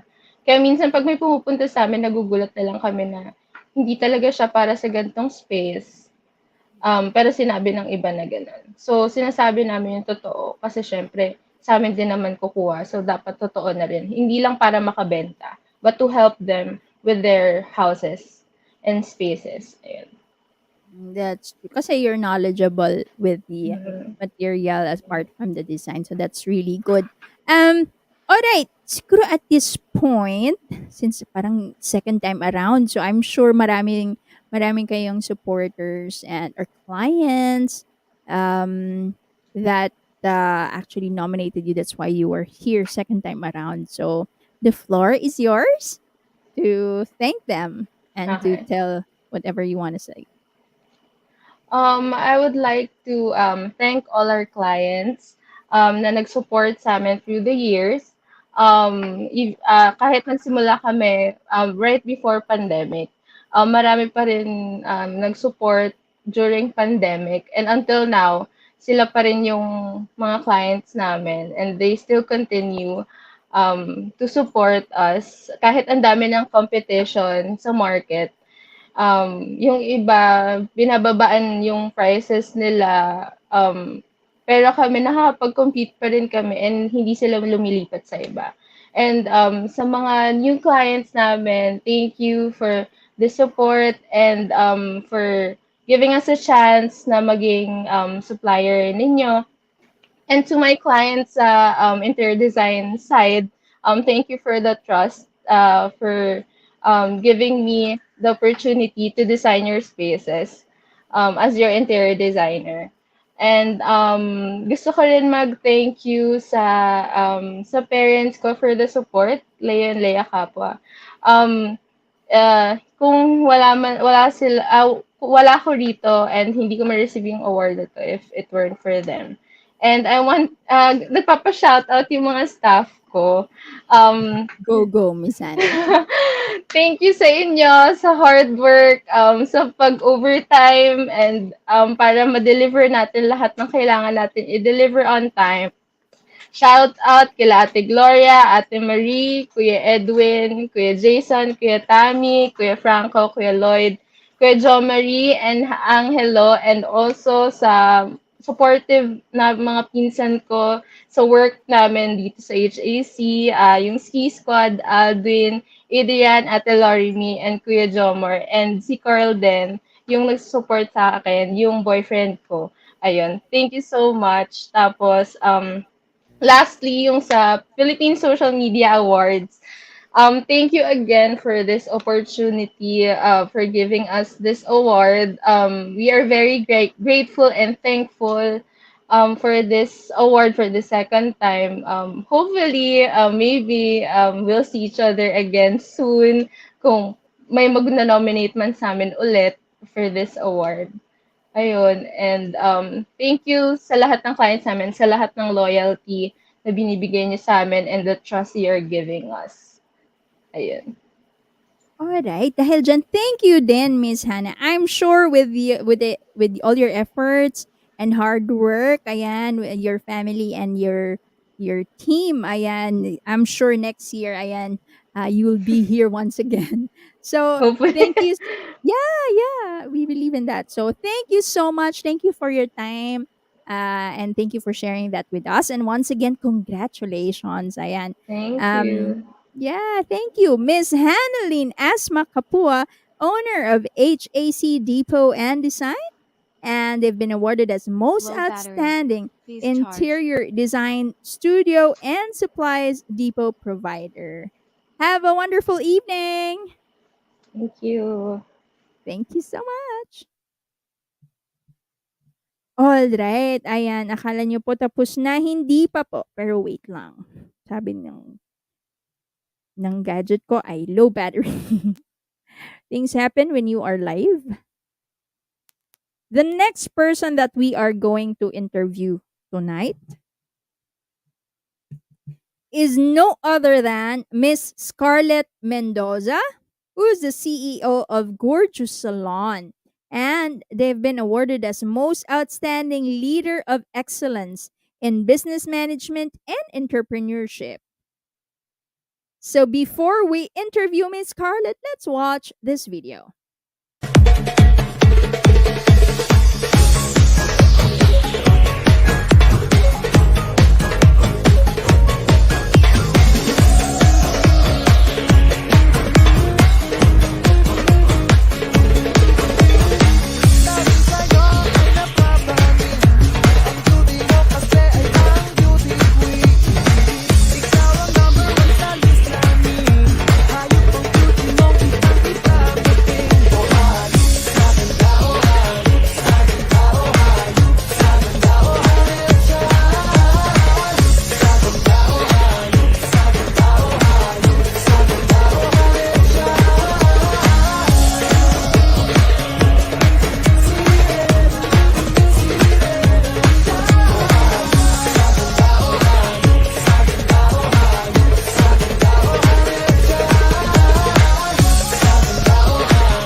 Alright, ayan. So as promised, we have our last. So siya na po ang last, ayan. We have Miss Scarlett Mendoza, CEO of Gorgeous Salon, and she's been awarded as Most Outstanding Leader of Excellence in Business Management and Entrepreneurship. Ayan. Miss Scarlett. Hi, good Hello evening. po. Ayan, Good hello. evening, ma'am. How are you? Napakaganda naman, Miss Scarlett. Baka sa camera lang po. Gano'n, baka naman. Ayan. How are you po? I'm fine. And you naman po, ma'am. Where are you? I'm just right here. I'm in Makati. Ayan, I'm doing great. Ayan. Okay. Miss Scarlett, Gorgeous Salon. Kailan po nag-start ang Gorgeous Salon? Ang Maybe gorgeous before salon we po is, sorry, before andai ko na agad nagtanong na ako agad, pero maybe you can do a little bit of introduction about yourself bago yung mga tanong ko. Masyado ako excited, nagtatanong ako agad. okay lang po yan, ma'am. I'm Mrs. Scarlett. I'm 34 years old. I'm owner of Gorgeous Salon Incorporated. I'm sure lang po ng aking short terms lang. I'm trans woman mother. I'm adopt the one child. I'm 8 years old na po siya from old baby. I'm proud. And then I'm proud trans businessman in successful in my life. Ayun. Wow, 'no? Meron kang isang kid. So, that's really nice Yes. and 8 years old na.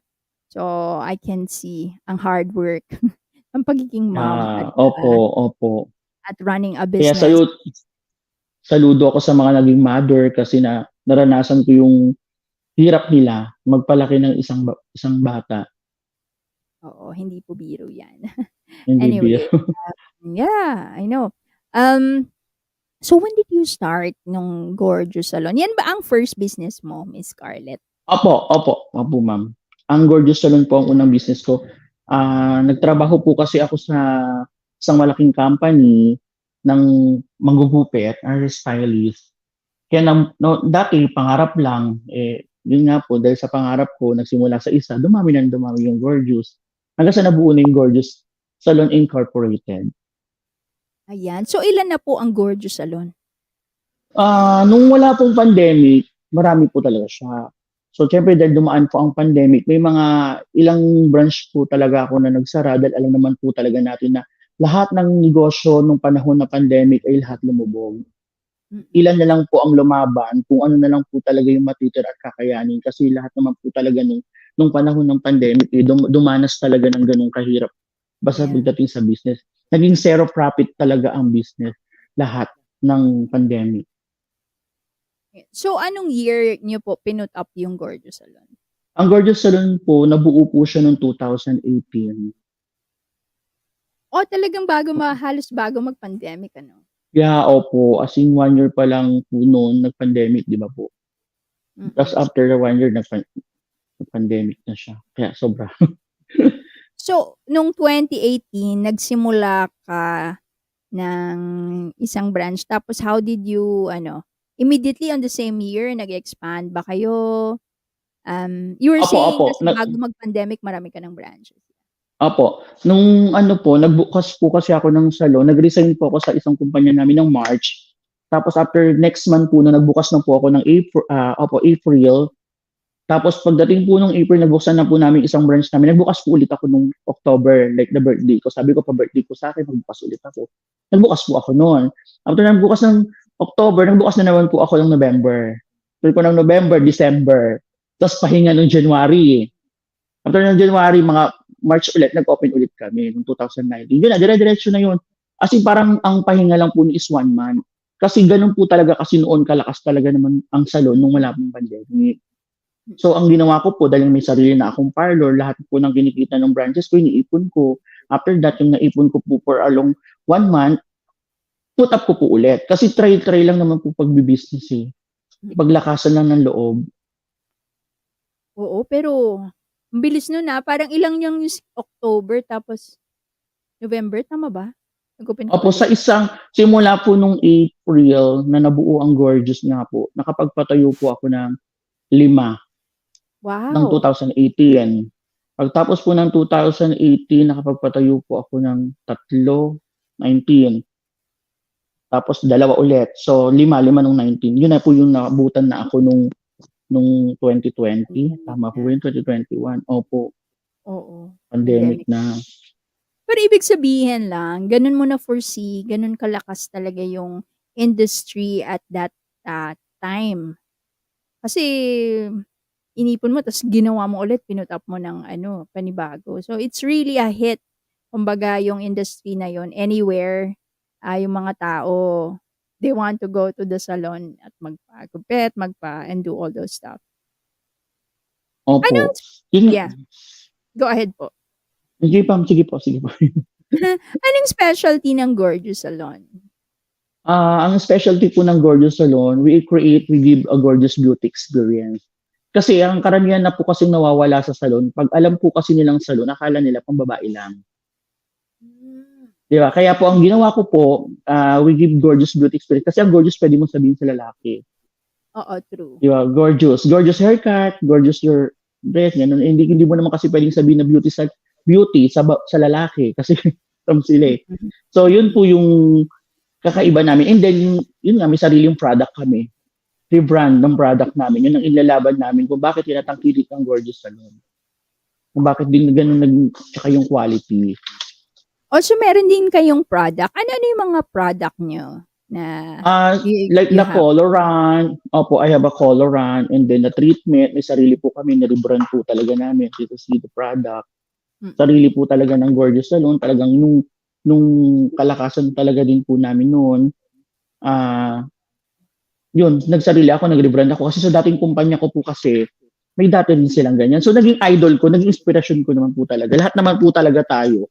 Dumaan sa nagtatrabaho tayo na parang nangarap tayo na pagdating ng araw, sana ako din may ganito. Siyempre, dahil sa pagsisikap, nakamit po natin yun unti-unti. Parang ganun. Ayun. Pero ano yung well, I can see kasi risk taker kasi nga ang bilis mo magtayo ng branch eh. Kaya sasabihin ko ano yung kasi sabi mo nga nag-pandemic nabawasan yung mga branches and all that. Yung time ng pandemic I assume na hindi mo alam kailan ba 'to matatapos and all that until natapos na well hindi pa nga actually pero we're hoping and praying that it's the end of it, wala na. Where do you get that spirit na hindi laban lang, wag tayong ma-frustrate. It's just hope matatapos din tong pandemic na to. Opo. Ayun nga po ma'am, nung ang nangyari nga nun ma'am, kasi nga, di ba nangungupahan tayo. Hindi naman po sa ating sarili yung pwesto na pinag-uupahan natin. So nung pandemic po kasi, lahat naman po talaga na nasa contract ng mga iba. Yung iba lang po, nasa contract of lease namin ang nakalagay, any disaster, na oras na nandito pa rin yung mga gamit mo sa loob ng kanilang place, magbabayad ka pa rin ng rental. Meron po kasi karamihan sa mga branches ko noon, mga Chinese ang may-ari. Hindi naman mga negosyanteng malalaki. Hindi naman nila lahat. Mahirap makipag-usap. Alam nila kasi syempre negosyante ka, marami kang branch, alam nila may marami kang pambayad. Yung iba, kahit close, pinagbabayad po nila kami. Kaya doon po, hindi naman dahil naghirap ng pandemic, nagsara yung ibang branch. Ang nangyari lang po is, hindi ko po talaga kinaya ng sabay-sabay na bayaran lahat ng branches na yun. Kasi umabot po ako ng, hindi po ako nagkakamali, 18. Wow, 18 branches. Yeah, opo. So, nung pandemic na yun, 18. Hindi pa po kasama yung Manila area namin at saka yung namin. Yun, medyo 6 po ang nagsara sa akin yung 6, mabigat din yun, no? So, paano ginawa nyo? Siyempre kasi meron ka rin pinapasweldo. Yun nga po. Yun po, yung naging ko naman po noon, kung bakit nabuo pa rin yung Gorgeous, salamat pa rin po ako kung nanonood yung aking mga matatagal ng staff, year na hindi nila kami iniwan for the pandemic. Yun, syempre, alam naman po natin nung pandemic, kailangan natin supportahan yung mga staff natin. The allowance, nabigay ako ng mga relief good, etc. Kasi, syempre, staff is life ng ating negosyo. Di ba? Alam naman po natin yun. Kaya dapat una rin natin minamahal yung mga staff. So, syempre, yung pandemic, nawalan din sila ng income. Lalo't po kasi sa salon ko is not salary-based. Commission-based po kasi sila. Kaya, syempre, pag close ang salon, wala silang income. Pero ang ginawa ko po, hindi ko sila pinabayaan kahit papaano. Kaya, yung hindi ko lang po talaga kinaya ng pandemic, yun po yung nag-close yung, dahil hindi ko kaya yung renta. Oo, mahirap. Kasi imagine niyo naman po kung 6 na branch na yun, sa rental. Kaya mo nang sa 3 buwan, 4 na buwan, 6 na buwan. 6 na buwan yun na pwede mo nang pampatayo ng 2 branch or 1 branch. Kaya Oo. sabi ko kaya namili ako kung ano na lang yung hindi kaya at mahina naman, sabi ko, i-close. So true. Ayan. Well, I'm sure at this point, no, congratulations sa inyo sa inyong award. I'm sure you would like to thank yung inyong staff or yung inyong mga clients na Customer po, opo. nandyan at na mga probably nag-nominate sa inyo. That's why you are having the award on the 28th. So the floor is yours po. Maraming salamat po pala sa mga walang sawang tumatangkilik sa Gorgeous Salon Incorporated at sa mga iba ko pa pong business at sa nagtitiwala kay Mrs. Scarlett Mendoza dito po sa Region 1 or dito sa Pangasinan. Super thankful po ako sa inyo kasi ano po man tawag dito, na hindi kayo nagsasawang magpaganda sa amin, magpagwapo, bumili ng mga product namin, ng mga skin product namin. Kasi syempre, dapat din kapag may negosyo kang beauty product or may negosyo kang salon, dapat nakikita din nila sa'yo. Para maniwala sila na maganda talaga yung skincare mo, kailangan maganda yung face mo, yung ano mo, yung no makeup, parang natural, para makita nila talaga na tangkilik. And then, maraming salamat din po sa mga staff ko yan. Talaga, promise na hindi nila ako iniiwan sa hirap at ginawa. At maraming salamat din po sa nag-nominate sa akin sa Philippine Social Media. Actually, the awardee of the Philippine Social Media. Why? Dahil bilang isang negosyante po kami at mga nanonood po sa Philippine Social Media, number 1 na po kasi kailangan ng isang negosyo ang social media. Malaki na po ang naitutulong ng social media sa bawat negosyo natin at sa pagkano natin. Kaya napaka-the best ng Philippine Social Media Award at isa ako at mapalad na nabigyan nila ng award na ganitong award po sa Philippine Social Media. So the best po, wala akong masasabi sa social media. So thankful din po ako sa nag-nominate sa akin sa pagiging isang business entrepreneur. Parang, alam niyo, I'm only 34 years old na mabigyan ka ng karangalan na ganun. I'm not a finishing of my study. Naniniwala ako na hindi mo kailangan, although kailangan natin talaga pagtapusin ang pag-aaral natin. Diba? Tama naman po yun, ma'am, no? Pero kung ako ang tatanungin nila, may inspired para sila sa akin kasi I'm not graduating in high school. I'm not finishing of elementary. Dahil po sa tiwala ko sa sarili ko na nakapagnegosyo ako. Oo, hindi biro yun, ano. At saka, ang courageous nyo to actually, yung income mo on that one branch, sa isang, after a while, pinutap mo na agad to have another branch. I think parang for someone to do that, sobrang lakas ng loob. Yeah. Opo, yun. Isa pa po yun yung kailangan. Sabi ko nga po sabi nga nila, bukas ka ng bukas. Hindi mo naman kasi talaga matatry, ma'am. Di ba? At saka hindi rin makikilala kung hindi mo gagawin yun. Di ba? Yun po kasi yung pagkakailangan. Kaya malaking tulong ang Philippine social media. Di ba? Kasi ang social media, sa henerasyon natin ngayon, one click, one post. So true. Di ba? Kaya so proud. Yeah. So dahil dyan, Miss Scarlett, ano ba yung anong social media handle mo where they can find your branches? I'm sure yung mga netizens na nanonood natin ngayon, baka naman malapit siya sa area nyo or mapapadaan sa area nyo. And given the fact that we have a lot of branches, so paano ba nila mahanap ang Gorgeous Salon? I-search lang po nila ang Gorgeous Salon kasi meron po silang kanya-kanyang page at I can boosting and share po. At hindi lang naman po dahil nagninegosyo din po ako. Meron din po kami mga outreach program kung sino na po yung mga nakakakilala sa amin dito na ang Gorgeous Salon ay may Gorgeous with the Heart. Nagpapapiling program po kami, isa pa po sa advertisements namin. Naglilibreng kupit po kami sa mga school, sa mga bayan, kung sino po yung mga nag-i-invite sa amin. Sana one of these day kasi ang Philippine social media, may nakikita din po akong parang nagkakawang gawa din sila. Parang ang sarap ng feeling po, di ba? Hindi dahil may achievement ka, dapat share din. Kasi a lot of smile na parang sa isang successful mo, may marami kang napapasayang tao. Na fortunate people, di ba? Yung mga ganun. Kasi, syempre, laki din ako sa hirap at alam ko naman din po yung na balang araw, maging din sila. Na kung anong meron sila, pwede nilang i-share. Ayan. So ano po ba ang hahanapin lang din po ba nila sa Facebook ay Gorgeous Salon? Tapos Yes, Gorgeous Salon lang po. Tapos Tapos mga location? ang locations po kasi natin dito sa Pangasinan po kasi kami, tapos may La Union po kami. May Manila area din po kami, isa lang. Opo. Ayun. Sa So, Lingayen yun po lang may hanapin nila. Opo, yung Pangasinan, research lang po nila Gorgeous Salon, lalabas na po kung saan sila malapit. Marami po tayong branch sa Pangasinan like Dadagupan, Sampabian, kung may nanonood po ng mga Pangasinense. Meron po tayong, kami Tarlac din po pala tayo. Rosario, La Union, yan, banggitin na natin kasi nandito na po tayo at alam ko na maraming tiga Pangasinenses ang nanonood dahil shinare ko po. Opo, Naman- ayan sa mga Pangasinense, ayan. Hello po sa inyo. Opo, Pangasinenses po kasi ang pronunciation, baka magkamali po tayo. Mabasta.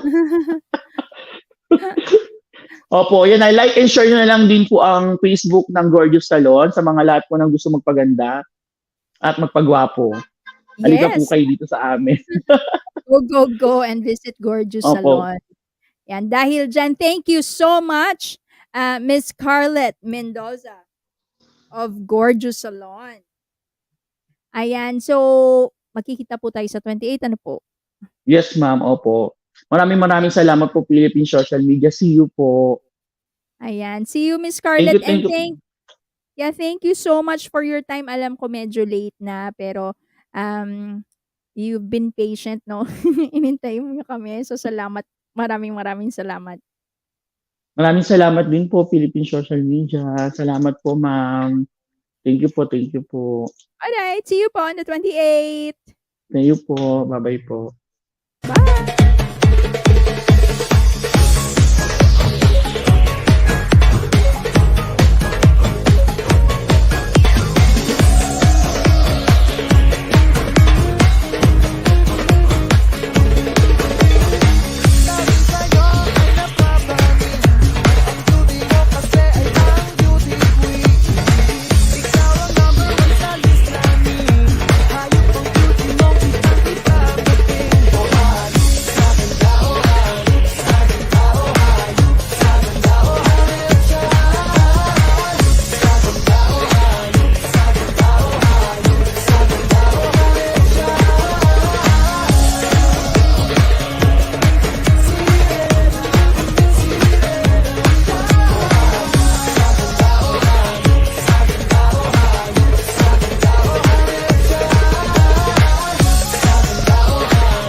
All right, it's raffle time, guys. Hindi pa po ako antok. Direct. Tinatanong, antok ka na, Miss Jan? No, of course not. And just to give you a brief once again kung ano ang ating mga papremyo ngayong gabi, we have GCash load of 500 and we also have 100.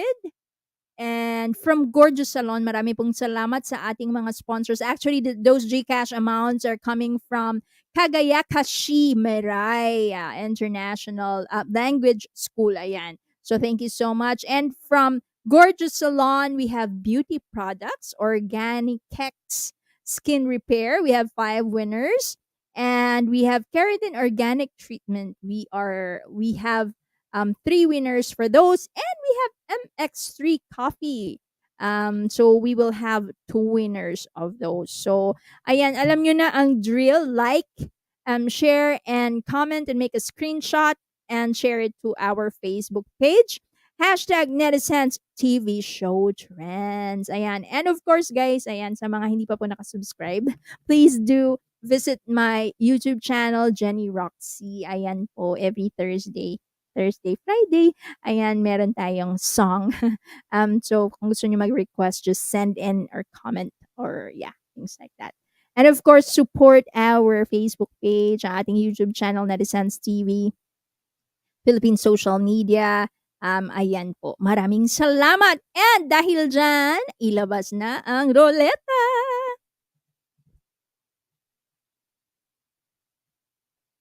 Ayan, ready na po ba tayo? Naku, inantok na ata sila. Direct, asan ka na? Are you sleepy? Naantok na po ba kayo? Ay, hindi pa. Ayan, gising na. Go, go.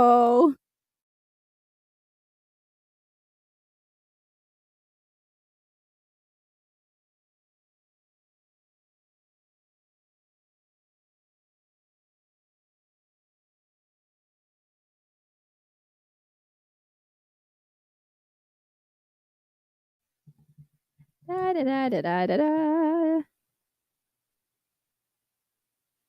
Parang yung internet ko ang sleepy. First winner, Charmaine Dupio. So direct siya ba yung first winner of the 100 GCash? Or is she the winner of the 500? Ayan. I-clarify muna natin, ha? Direct.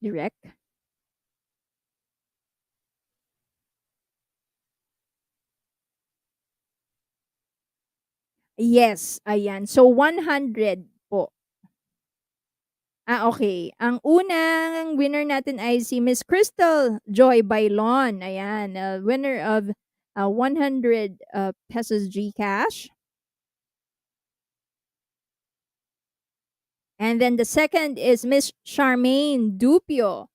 Ayan. So we will go and raffle the 3 others para sa ating 5 winners ng 100 GCash.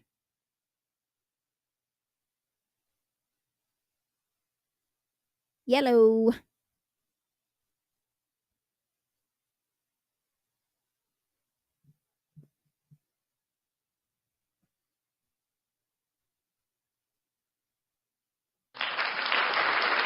Nauna yung palakpak bago yung sa winner. Ayan, Cloud Sky Ocean, congratulations!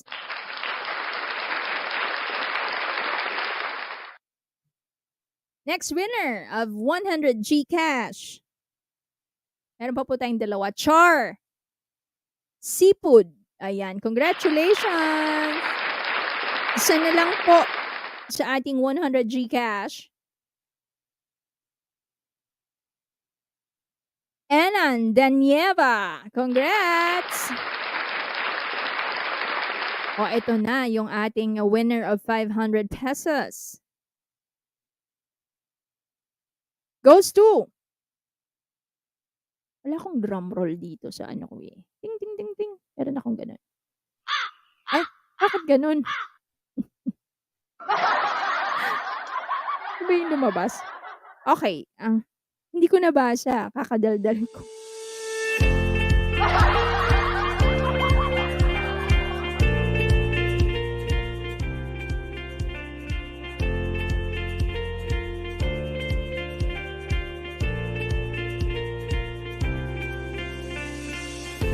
Ayan, sino ang ating winner of 500 GCash Direct? Hindi ko po nabasa ng maigi.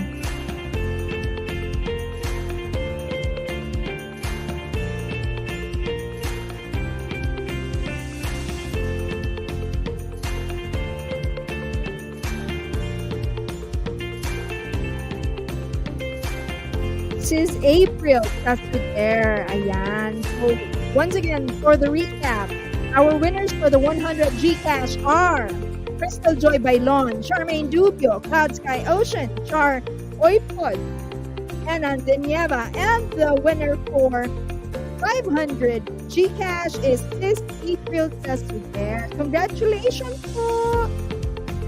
Alright, so we have more from our generous sponsor, Gorgeous Salon. Ilabas na ang roleta. We have 5 winners for organic skin repair. Ayan, mga beauty product yan ang Gorgeous Salon.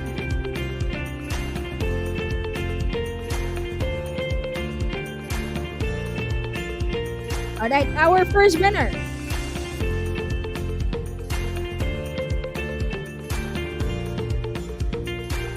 Carlo.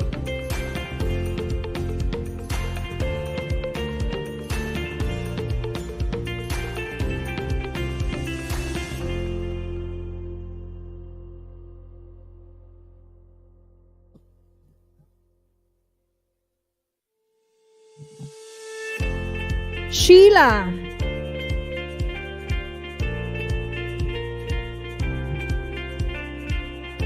Lorraine Zirk.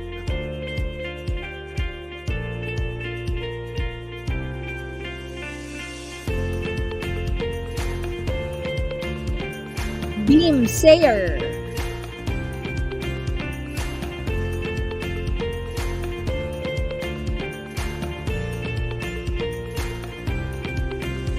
Miss Christine Yamelo. Alright, so I guess that's 5 already. Ayan, recap po natin ang ating mga winners of the organic tech in repair.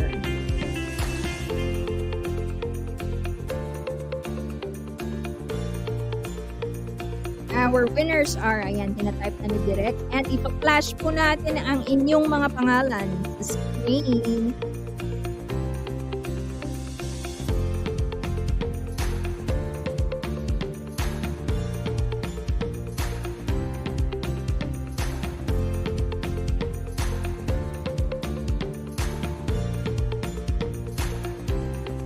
Coming up. Ayan, there you go. So we have Charlon James Dupio, Sheila Arong, Lorraine Zirk, Bean Steyer, and Christine Miamelo. Congratulations! You won Organic Tech Skin Repair Beauty Product from Gorgeous Salon. And of course, we still have 3 more winners to draw. Ayan, ang ating Keratin Organic Treatment. Once again from Gorgeous. And we have 2 winners of MX3 Coffee.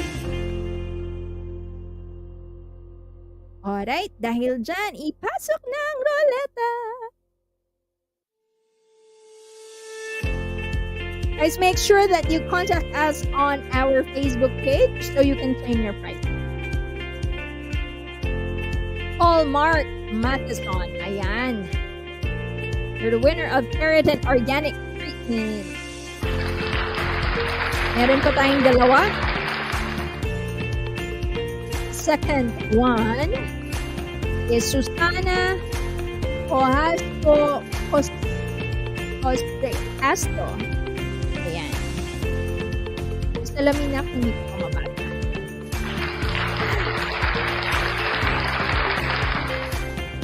Alright, we have one more. Tama ba, Direct? Sa 3 winners man.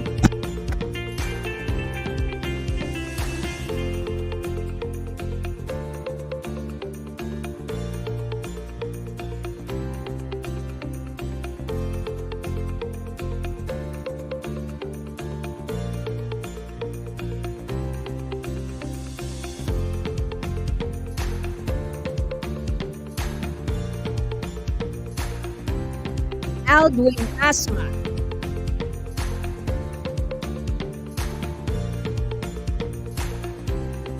Alright, so there you have it. Ayan, meron tayo ng 3 winners of Keratin Organic Treatment. And you will see our names on the screen. Don't forget to message us on our Facebook page.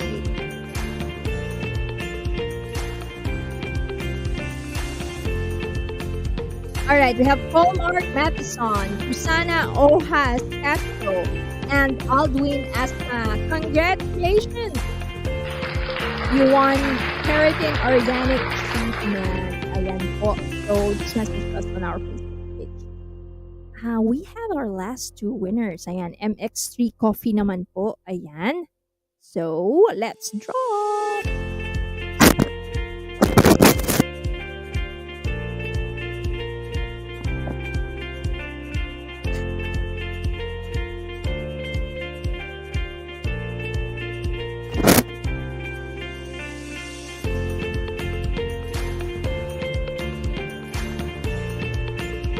Raymond Olivero.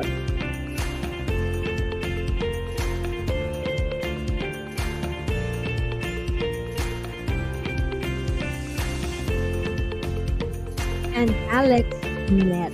Ayan, congratulations, guys.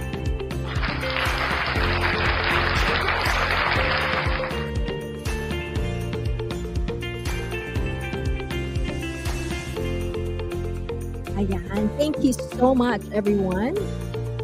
Yung ating last 2 winners will be flashed on the screen.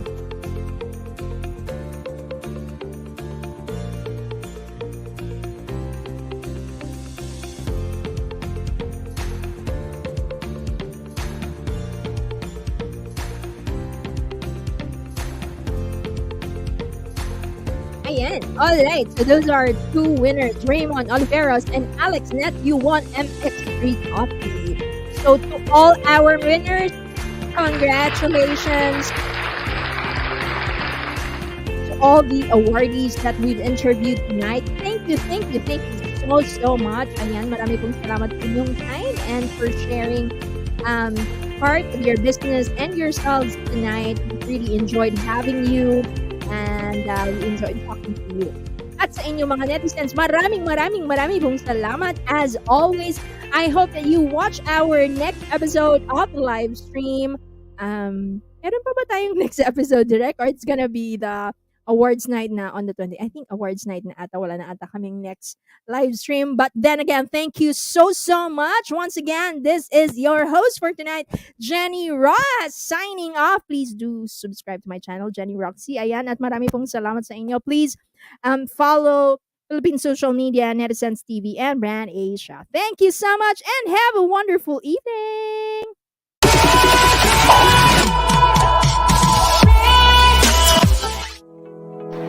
Ladies and gentlemen, growing the business from fragrances to flavors with the Koyaki by Joel Cruz Food and Beverage Business.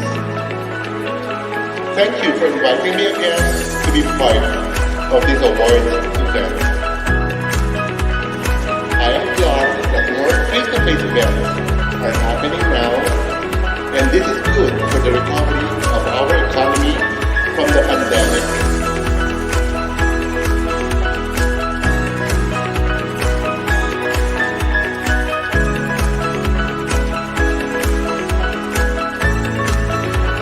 Being one of the Renaissance women in this modern world is usually a blessing and a privilege from God.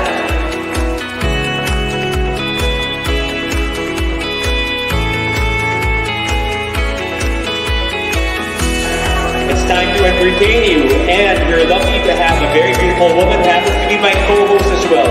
Give it up for Miss Jenny Rojas.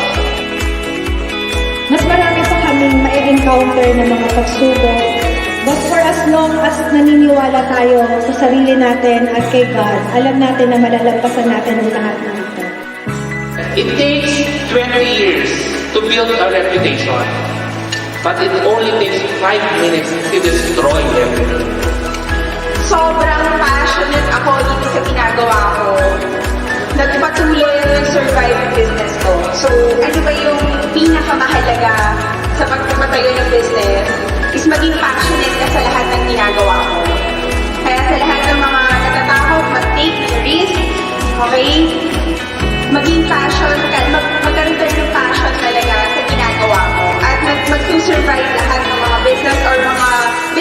na gusto mong mangyari.